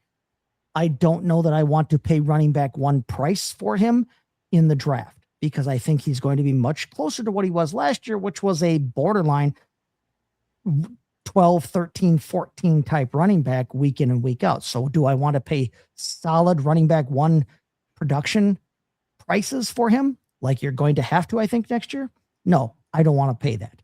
Brock Bowers. I think Brock Bowers is going to be Brock Bowers, and he's going to be just fine. I have no problem paying the price that I would have to pay to draft Brock Bowers if you are as excited and as hardcore about heavy tight end as yours truly always is. Like, keep in mind, I was the guy that drafted Trey McBride all over the place this season. But until and unless this team can figure out what it's doing at wide receiver and get something more there, I'm not excited about the quarterback position. I'm not excited about the wide receiver position. I think that this head coach hire here bodes much better for the dynasty implications of anybody on your of any Raiders on your roster than it does any 2026 immediate returns for anybody on your roster. So I'm gonna have Genty and I'm gonna have Bowers ranked about where I had them this past season. Everybody else, I'm not gonna even think about until 2027. That's my take on the Raiders rate. All right, so that wraps up our head coaching changes, right? The guys that had head coaching and offense coordinators. Now we're going to go a little bit more rapid fire as far as the teams that just had an OC change. And I'm going to get one of them out the way right off the rip, and that's Davis Webb. And, Sean Payton had to, first of all, he had to make a scapegoat for what happened at the end of that game in the playoffs, and also lined it up behind the argument of, like, Davis Webb's is up, and he was getting interview calls, but Davis Webb's is up and coming guy. We had to find a way to keep Davis Webb. Why does it not matter that they promoted Davis Webb to offense coordinator? Because Sean Payton's still going to call Sean Payton plays, and this is still going to be a Sean Payton offense, which ultimately is the most frustrating above average offense, because they have been an above average fantasy football points per game offense every single year since he's taken over 2023, 72.11, 77.29, and 76.29. So they've been in that quarter 2 threshold every single year.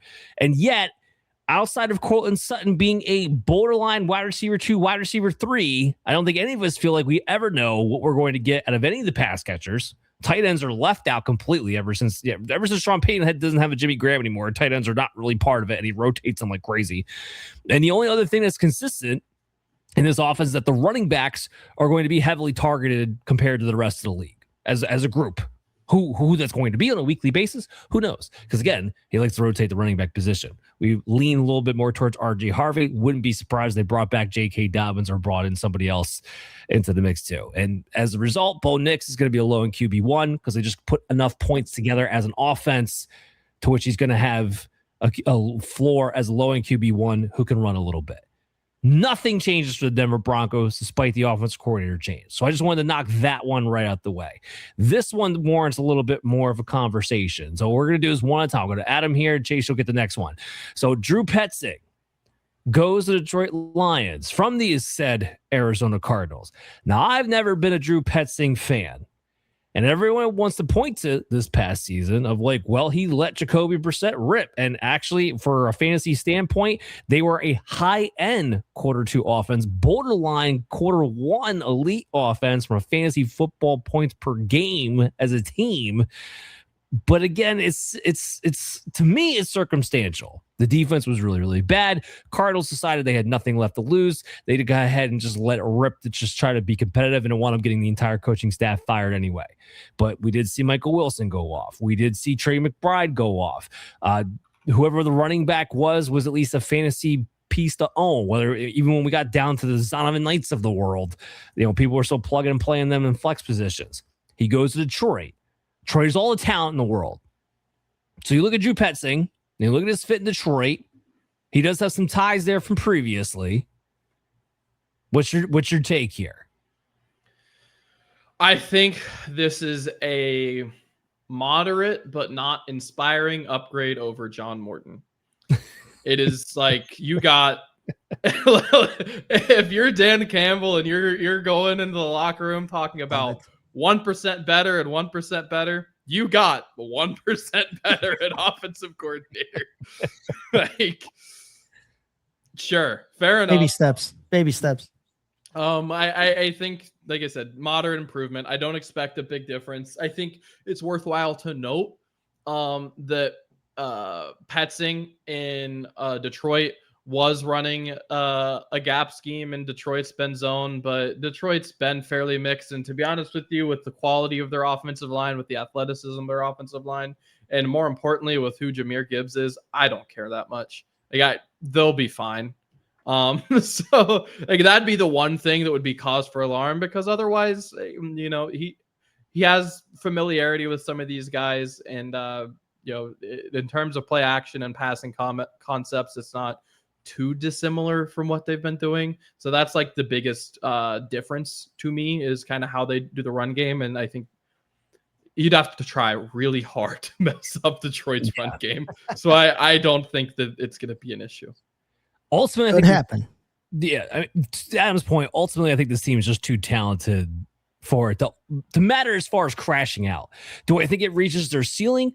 No, because I will never forget that Drew Petzing is the guy who never figured out how to properly use Marvin Harrison. We all, regardless of what you think of Marvin Harrison as a prospect and whether you think he's a bust or not, we all agree, who actually watched this game on a consistent basis, he was never used how he should have been used to maximize his skill set coming out of college in the first place. We can all agree to that.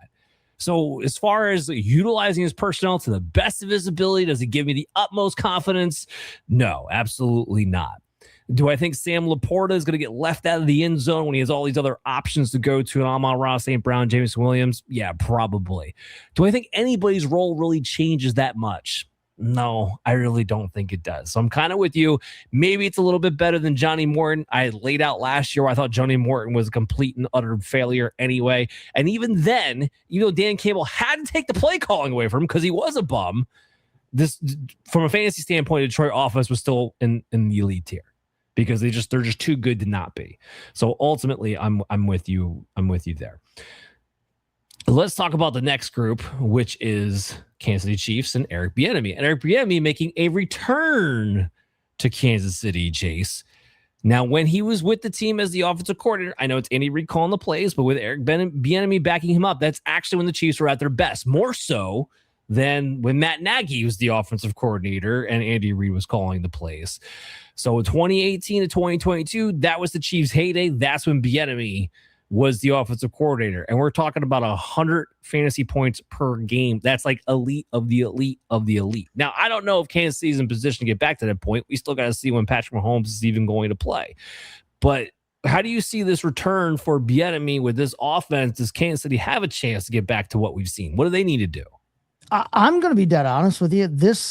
Every question that I had about the Kansas City Chiefs offense going into 2026 before still remains with Eric Bieniemy as the offensive coordinator. We've seen Eric Bieniemy as the offensive coordinator in Kansas City before. We've seen how this thing works, but I wonder, does Patrick Mahomes start the season? Is he ready for the start of the season after his traumatic injury that we saw at the end of this season? Because without that, I mean, it doesn't really matter who's calling the plays. Whoever you have running the quarterback position is a big downgrade from Patrick Mahomes. Secondly, I have no idea who is going to be the RB1 for this team going into next season. I'm not excited about the idea of Isaiah Pacheco. He was never really necessarily a lockdown, start him every week type running back one anyway. He doesn't have a ton of draft capital where this team is going to feel any kind of a need to invest in him and to keep him. He didn't perform all that well after he came back from his injury. Kareem Hunt is 137 years old, 137 years old.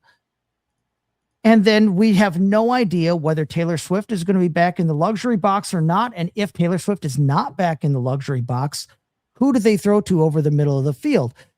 Rashee Rice, we have no idea about his legal situations and if he's going to keep his head on straight long enough to actually be on the field.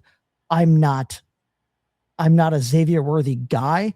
I'm not willing to invest in Xavier Worthy in any way, shape, or form in fantasy. So, if Taylor Swift doesn't come back in that luxury box, who do they throw to at tight end? If Isaiah Pacheco isn't their running back, who do they bring in? Because whoever they bring in, I mean, I could be persuaded to invest in that guy. I love Rashee Rice as a player. I'm not a big fan of Rashee Rice as a person, and the part of him that's a person is the part of him that's going to affect the part of him that's on the field as a player for me. So I'm never sure about whether I should actually invest in Rashee Rice or not. All the questions that remained with this team, or that were with this team, remain with this team with Eric Bieniemy. I know this can be a successful offense with Eric Bieniemy as their offensive coordinator. I need to know all of those other questions and the answers to all of those before I have any idea how to read this Kansas City Chiefs offense going into 2026. Yeah, well, we're gonna have to see this. They're gonna adjust that offensive line in particular. It does sound to me like Travis Kelce is gonna play another year, but regardless, the offensive line needs to get addressed, and they got to get explosive at running back to help open up play action back up for Patrick Mahomes for the passing attack to get explosive. They actually have the pieces in pace with Worthy, with Rice, even Kelce, who was still a tight end 6 last year, even though it was clear a decline. If they can get play action pass back invoked into that offense, we might see some big plays again. Having a pass catching running back like Jerick McKinnon was for them a couple of years ago would go 8,000 miles toward making this such a better offense, but they don't have that guy. Brashard Smith, I like Brashard Smith, but are they going to use him? Are they going to put him in that Jerick McKinnon role? And if they are, who do they complement with him? Because Brashard Smith, I don't think is going to be a 3-down type running back. So again, so many questions with this offense. But that's the thing. Eric Bieniemy, running backs coach background, you're bringing in, I think, the right guy for the position that you need to address there anyway. I'm going to skip this one because I want to get to Frank Reich because I think that'd be a funnier Colts reaction out of Adam there. As Frank Reich is now the offensive coordinator of the Jets. Why did you bother even firing Tanner Angstrand? Like, what was even the point if you were going to bring Frank Reich in as the offensive coordinator who's been chased out of every job that he's had since being the offensive coordinator of the Eagles that won the Super Bowl? it wasn't all bad with the Colts. Like, he had the first couple of years, did have some strong above average, even one elite offense back there in 2018. But it just progressively got worse and worse and worse till we finally hit the rock bottom point. And then not only hit the rock bottom point with the Colts last season, but he couldn't even make it through one season with the Carolina Panthers before getting fired, because that looked like a train wreck in and of itself. What we know fantasy wise from Frank Reich, the running backs are going to get fed.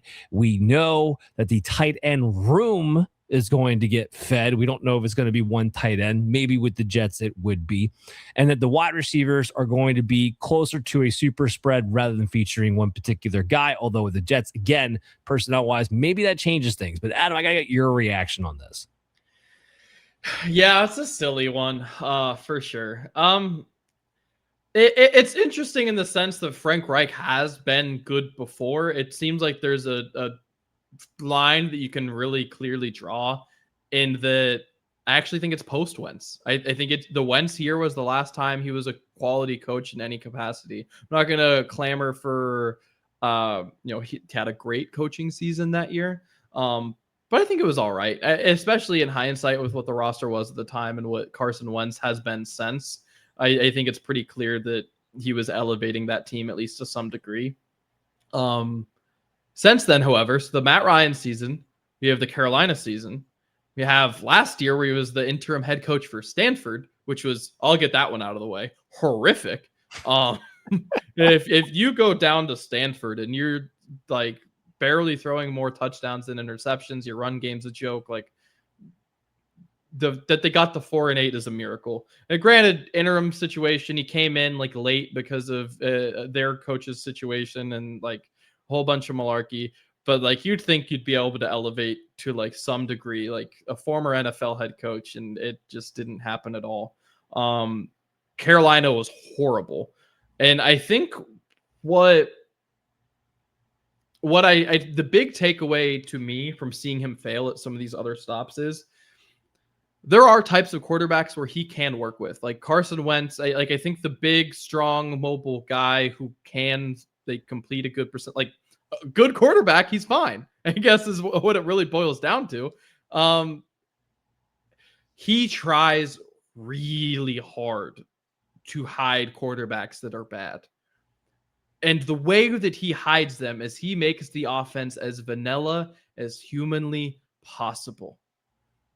The offense with Bryce Young, for example, was like play action 18% of the time. The A-dot was nothing. Everything, like the underneath was crowded, like no creativity whatsoever. Matt Ryan was honestly very similar.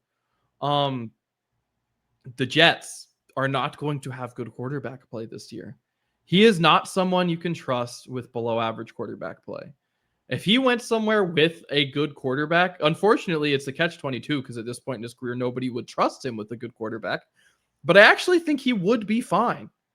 But he cannot hide or elevate below average quarterback play. He is not capable of doing it. He has not ever shown that ability. And I don't think that's changing here. Well, I shouldn't say, well, asterisk, Nick Foles. I'll give him that one. Fair enough. You elevated below average quarterback play one time for half a season in a year that you're already kind of rolling with Carson Wentz, who was on the way to be the MVP that year. And was very helped out by a reception by that quarterback, which he was definitely not coaching receptions for that quarterback that season. I'll give it to him though. The hands up. I was slightly wrong. For sure.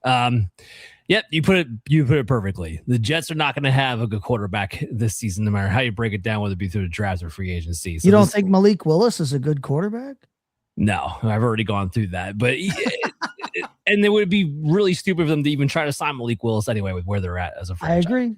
At this point. Look, I'll put it to you this way. Aaron Glenn's not going to be the head coach of the Jets next year, no matter how this kind of thing shakes out. What I'm looking for, Breece Hall, please leave. Maybe Mason Taylor's on my radar. Garrett Wilson, you're going to have a floor as a wide receiver too. I have no hope of you being a wide receiver one. And that kind of sums that up. But here's where I am excited about an offensive play caller hiring.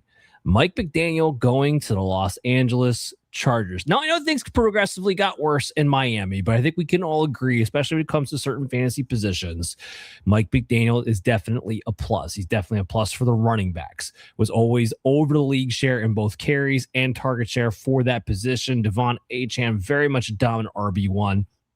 Love this for Martin Hampton, who proved that he can be a 3-down bell cow. We want to get him a little bit more efficient, but also that offensive line without the 2 tackles was completely horrid. So I'm willing to give him a little bit of a pass as far as inefficiencies as a runner. I think Mike McDaniel boosts that room. We also know he will target and feature his wide receiver 1. So Ladd McConkey, welcome to bounce back territory. The one that we don't really actually know, I mean, like he boosted Tua the first year, but ever since then, he's been right at the league average in fantasy points per game for the quarterback position ever since then. But Justin Herbert is definitely an upgrade over Tua Tagovailoa. And even over the last 2 years, we saw Mike McDaniel boost the tight end position, which wasn't a thing his first 2 years. But in the last 2 years, all of a sudden we wanted tight end shares, whether it's Janu Smith or Darren Waller or whoever. Even Greg Dulcich was getting on our dynasty radar because he could boost them. That leads us to Oronde Gadsden. Basically, Mike McDaniel is a multiplier for almost every fantasy football position, and the Chargers have those positions in place as long as the tackles remain. It's basically what it boils down to. So even with his last 2 years being below average, his overall fantasy points per game for the Miami offense was 78.18. The league average was 73.84, and he makes the Q1 overall for his time in Miami. Chase, what's your reaction? What excites you the most about Mike McDaniel? Hills, yeah. Wheels up for this offense. I like it from the standpoint that I think that Mike McDaniel should and will be smart enough to let Omari and Hampton be the guy in the backfield. I like it from the standpoint of, what, like you said, what it means for Ladd McConkey. I also, if this wide receivers room shakes out like we think it should, I think that Trey Harris should take a jump next season. I think that he can make use out of a guy with the skill set of Oronde Gadsden III. I like that idea. I like all of those ideas. And Tua wasn't great. He was usable at times under McDaniel, but Tua Tagovailoa is not the quarterback. He's not the pure passer and the pure distributor of the football and the pure just overall quarterback 1 that Justin Herbert is. I like the idea of pairing Mike McDaniel with an actual quarterback 1, which is what I believe Justin Herbert is from a skill set standpoint. So I like this move all around. I think it's going to be fun. I think that, Mike McDaniel is going to spend much more time on game planning and scheming, being the offensive coordinator, and much less time trying to script out what he's going to say to entertain us all in those post-game interviews. I'm thrilled about the whole idea. I think this could be a very big hire, and I think it's an offense that I want to invest in going into 2026 at this point. The biggest knock from Mike McDaniel was that he ran an offense that was too finesse. That's not going to be an issue with a Jim Harbaugh-led team. Right. And they have the skill position talent of which to make Mike McDaniel's offense very, very successful. It is a win all the way around. What I don't know of as a win all the way around is the Philadelphia Eagles getting stuck with Sean Mannion as the offensive coordinator after they pretty much tried to go through everybody else and landed on another guy who has not called plays before. Coming from the background of the Packers, was the quarterback's coach there. Now, what I do find interesting about this, Adam, is that the way the Packers hide Jordan Love, deep ball thrower, try not to have him throw the ball too many times per game, otherwise he gets overexposed. That is a recipe that I do think you want to follow for Jalen Hurts. But I don't know how I feel about a first-time play caller being the offensive coordinator of the Eagles, because that means to me Nick Sirianni may have more say over said offense, and that's been the issue since he's been the head coach of the Eagles. So what's your breakdown with Sean Mannion?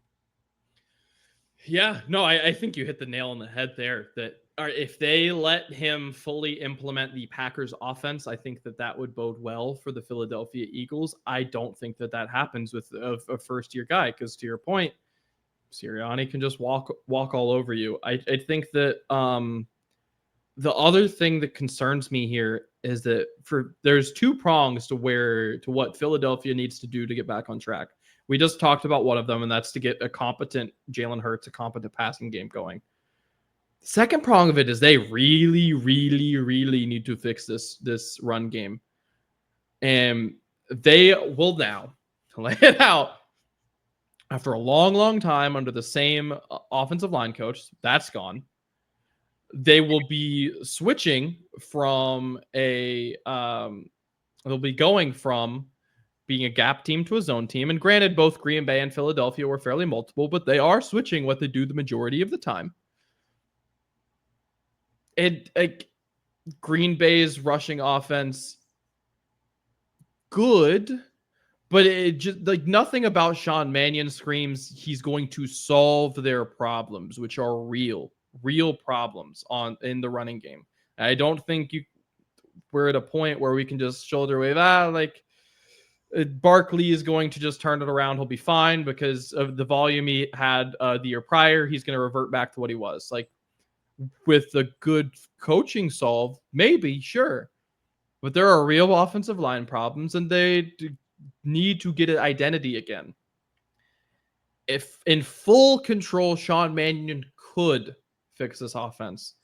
But if he has Sirianni meddling while he has to solve these very real problems, he's not going to succeed. Yep. That's pretty much how I see it too. The offensive line is the big key. You have, is Dickerson who's talking about retirement? Lane Johnson can't stay healthy anymore. This offensive line, one of the big reasons the offense crumbled outside of Kevin Patullo's, ridiculous play calling was that they're old. They're broken down. They don't have replacements coming up behind them to take over. I mean, we can say it was Saquon and his over 400 touches the year before, and that could be a real possibility because that's been history. But we could also point to the fact that, Saquon stayed healthy. He looked explosive when he actually got in space. It was more of he never really got the space very often because the offensive line wasn't very good.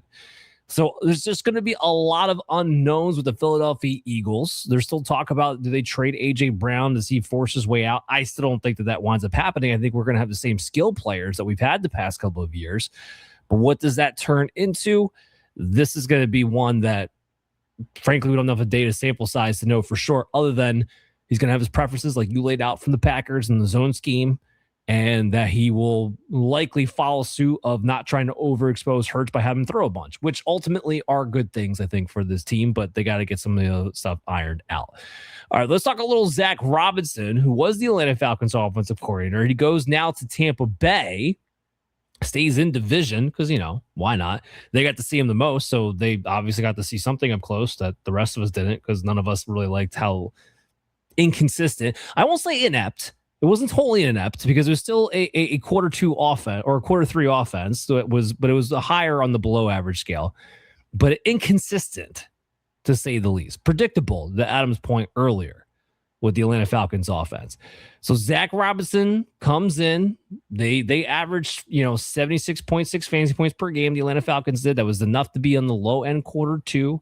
Last year was a quarter three type of offense, but we did see a wide receiver one and Drake London get the ball. We did see an elite running back be able to get the ball. Kyle Pitts even came back in a surgeons last season, and Tampa Bay has a ton of weapons. We don't know if Mike Evans will be back, but Chris Godwin will be there. They have Ibuka. They have Bucky Irving.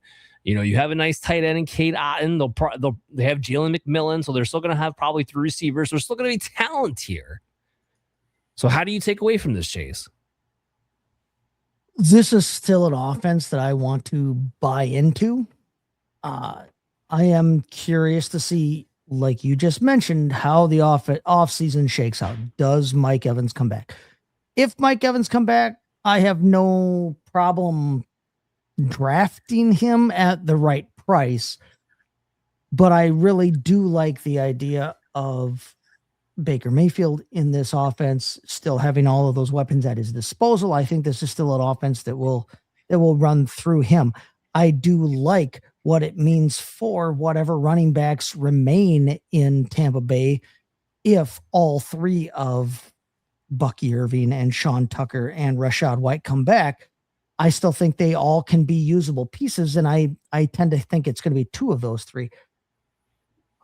I don't think this is I don't see this as a downgrade at all for this offense moving to Zach Robinson, because I like what he was able to do with who he had in Atlanta. And I think he's going to have more consistent quarterback play out of Baker Mayfield in Tampa Bay. So I'm still willing to invest in this offense. I'm still willing to invest across the board in this offense, especially after I see how this offseason shakes out regarding who is left, what running backs are left, what wide receivers are left.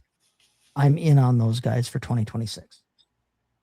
I think the point with Zach Robinson is that we know the volume will go to the main guys. Yes. So ultimately, for fantasy purposes, we're okay with that. And I kind of said this earlier in the show, where I kind of question is he's another one of those guys where you give him too many options. Does it just wind up being inconsistent? That's kind of what happened in Atlanta. You focus on the big guys. If you couldn't get it to them, nothing else you could do with the offense outside of that. Very similar situation. But I think with Tampa Bay, if their offensive line is healthy, that was a big issue for them last year. You circle in on Ibuka, you circle in on Godwin, you circle in on Bucky. The rest of it will probably be made to go. Again, it'll be competent. I don't think this has a chance to be an elite offense, though. I think the talent level person for person on Tampa Bay compares favorably to what Zach Robinson had to work with in Atlanta. Bijan Robinson is the best skill position player of anybody on either team, and I won't debate that.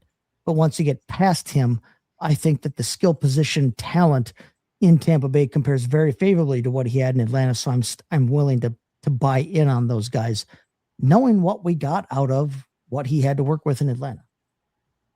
I agree with that. Last but not least, to close up the show, is David Blau, the new offensive coordinator for the Washington Commanders, after being the quarterback's coach, because apparently Adam Peters and Kingsbury weren't seeing eye to eye.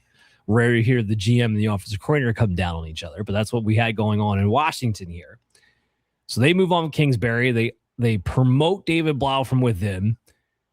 So I could give you all the numbers, but they're basically the Kingsbury numbers of the play callers from the last 2 years.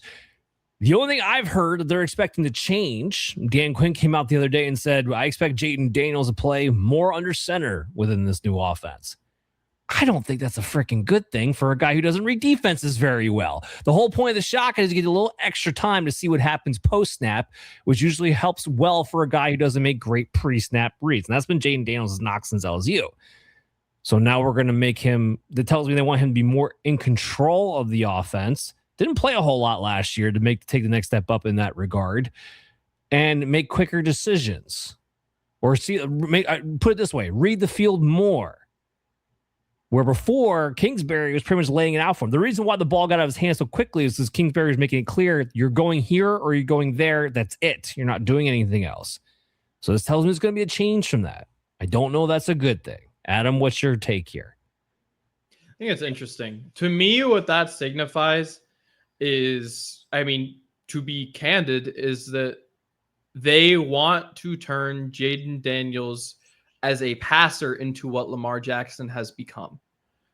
They have shown that Cliff has done a lot more play action than he had in previous stops with Jayden Daniels.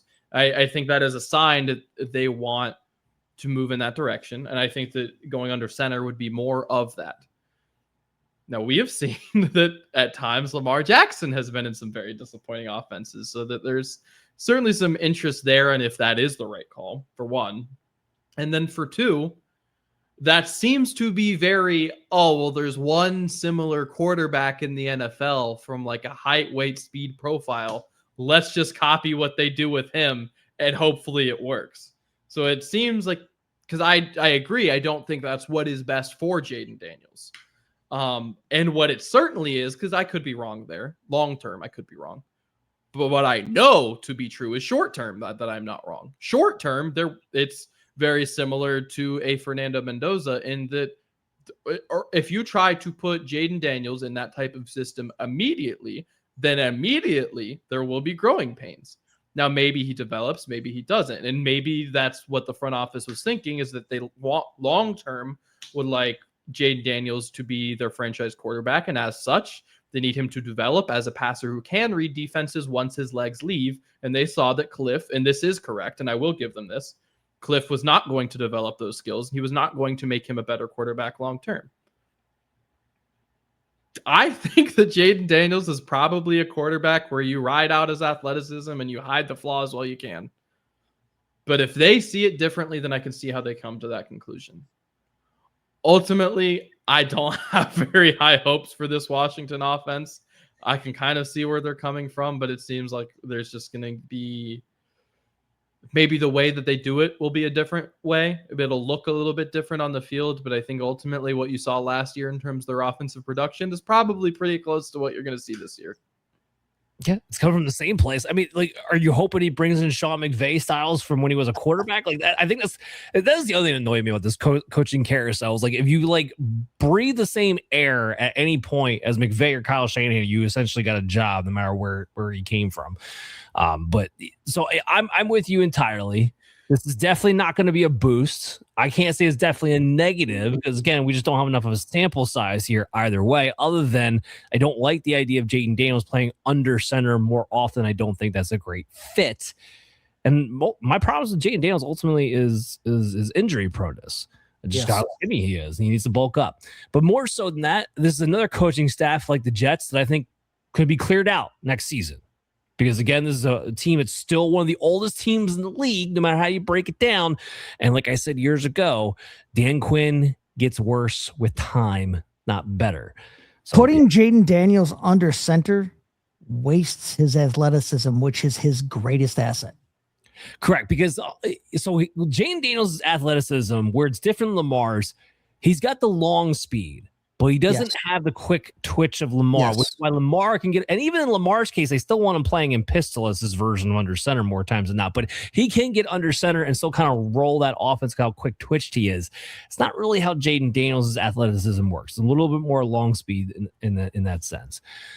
We'll see how it all breaks down. Jam-packed episode. I know, big 2-hour episode. Not something we generally do, but we had a lot we wanted to get through, and we wanted to come back to those coaching changes because next week it's going to be time to start talking about leading into the combine because that is right around the corner. Gotta love the NFL giving me action all year long. Make sure you download Operation Domination on your favorite podcast app and check out our video content when you go to the Fantasy Football Advice Network YouTube channel. Dan, Adam, Chase, guys, we'll see you all next time.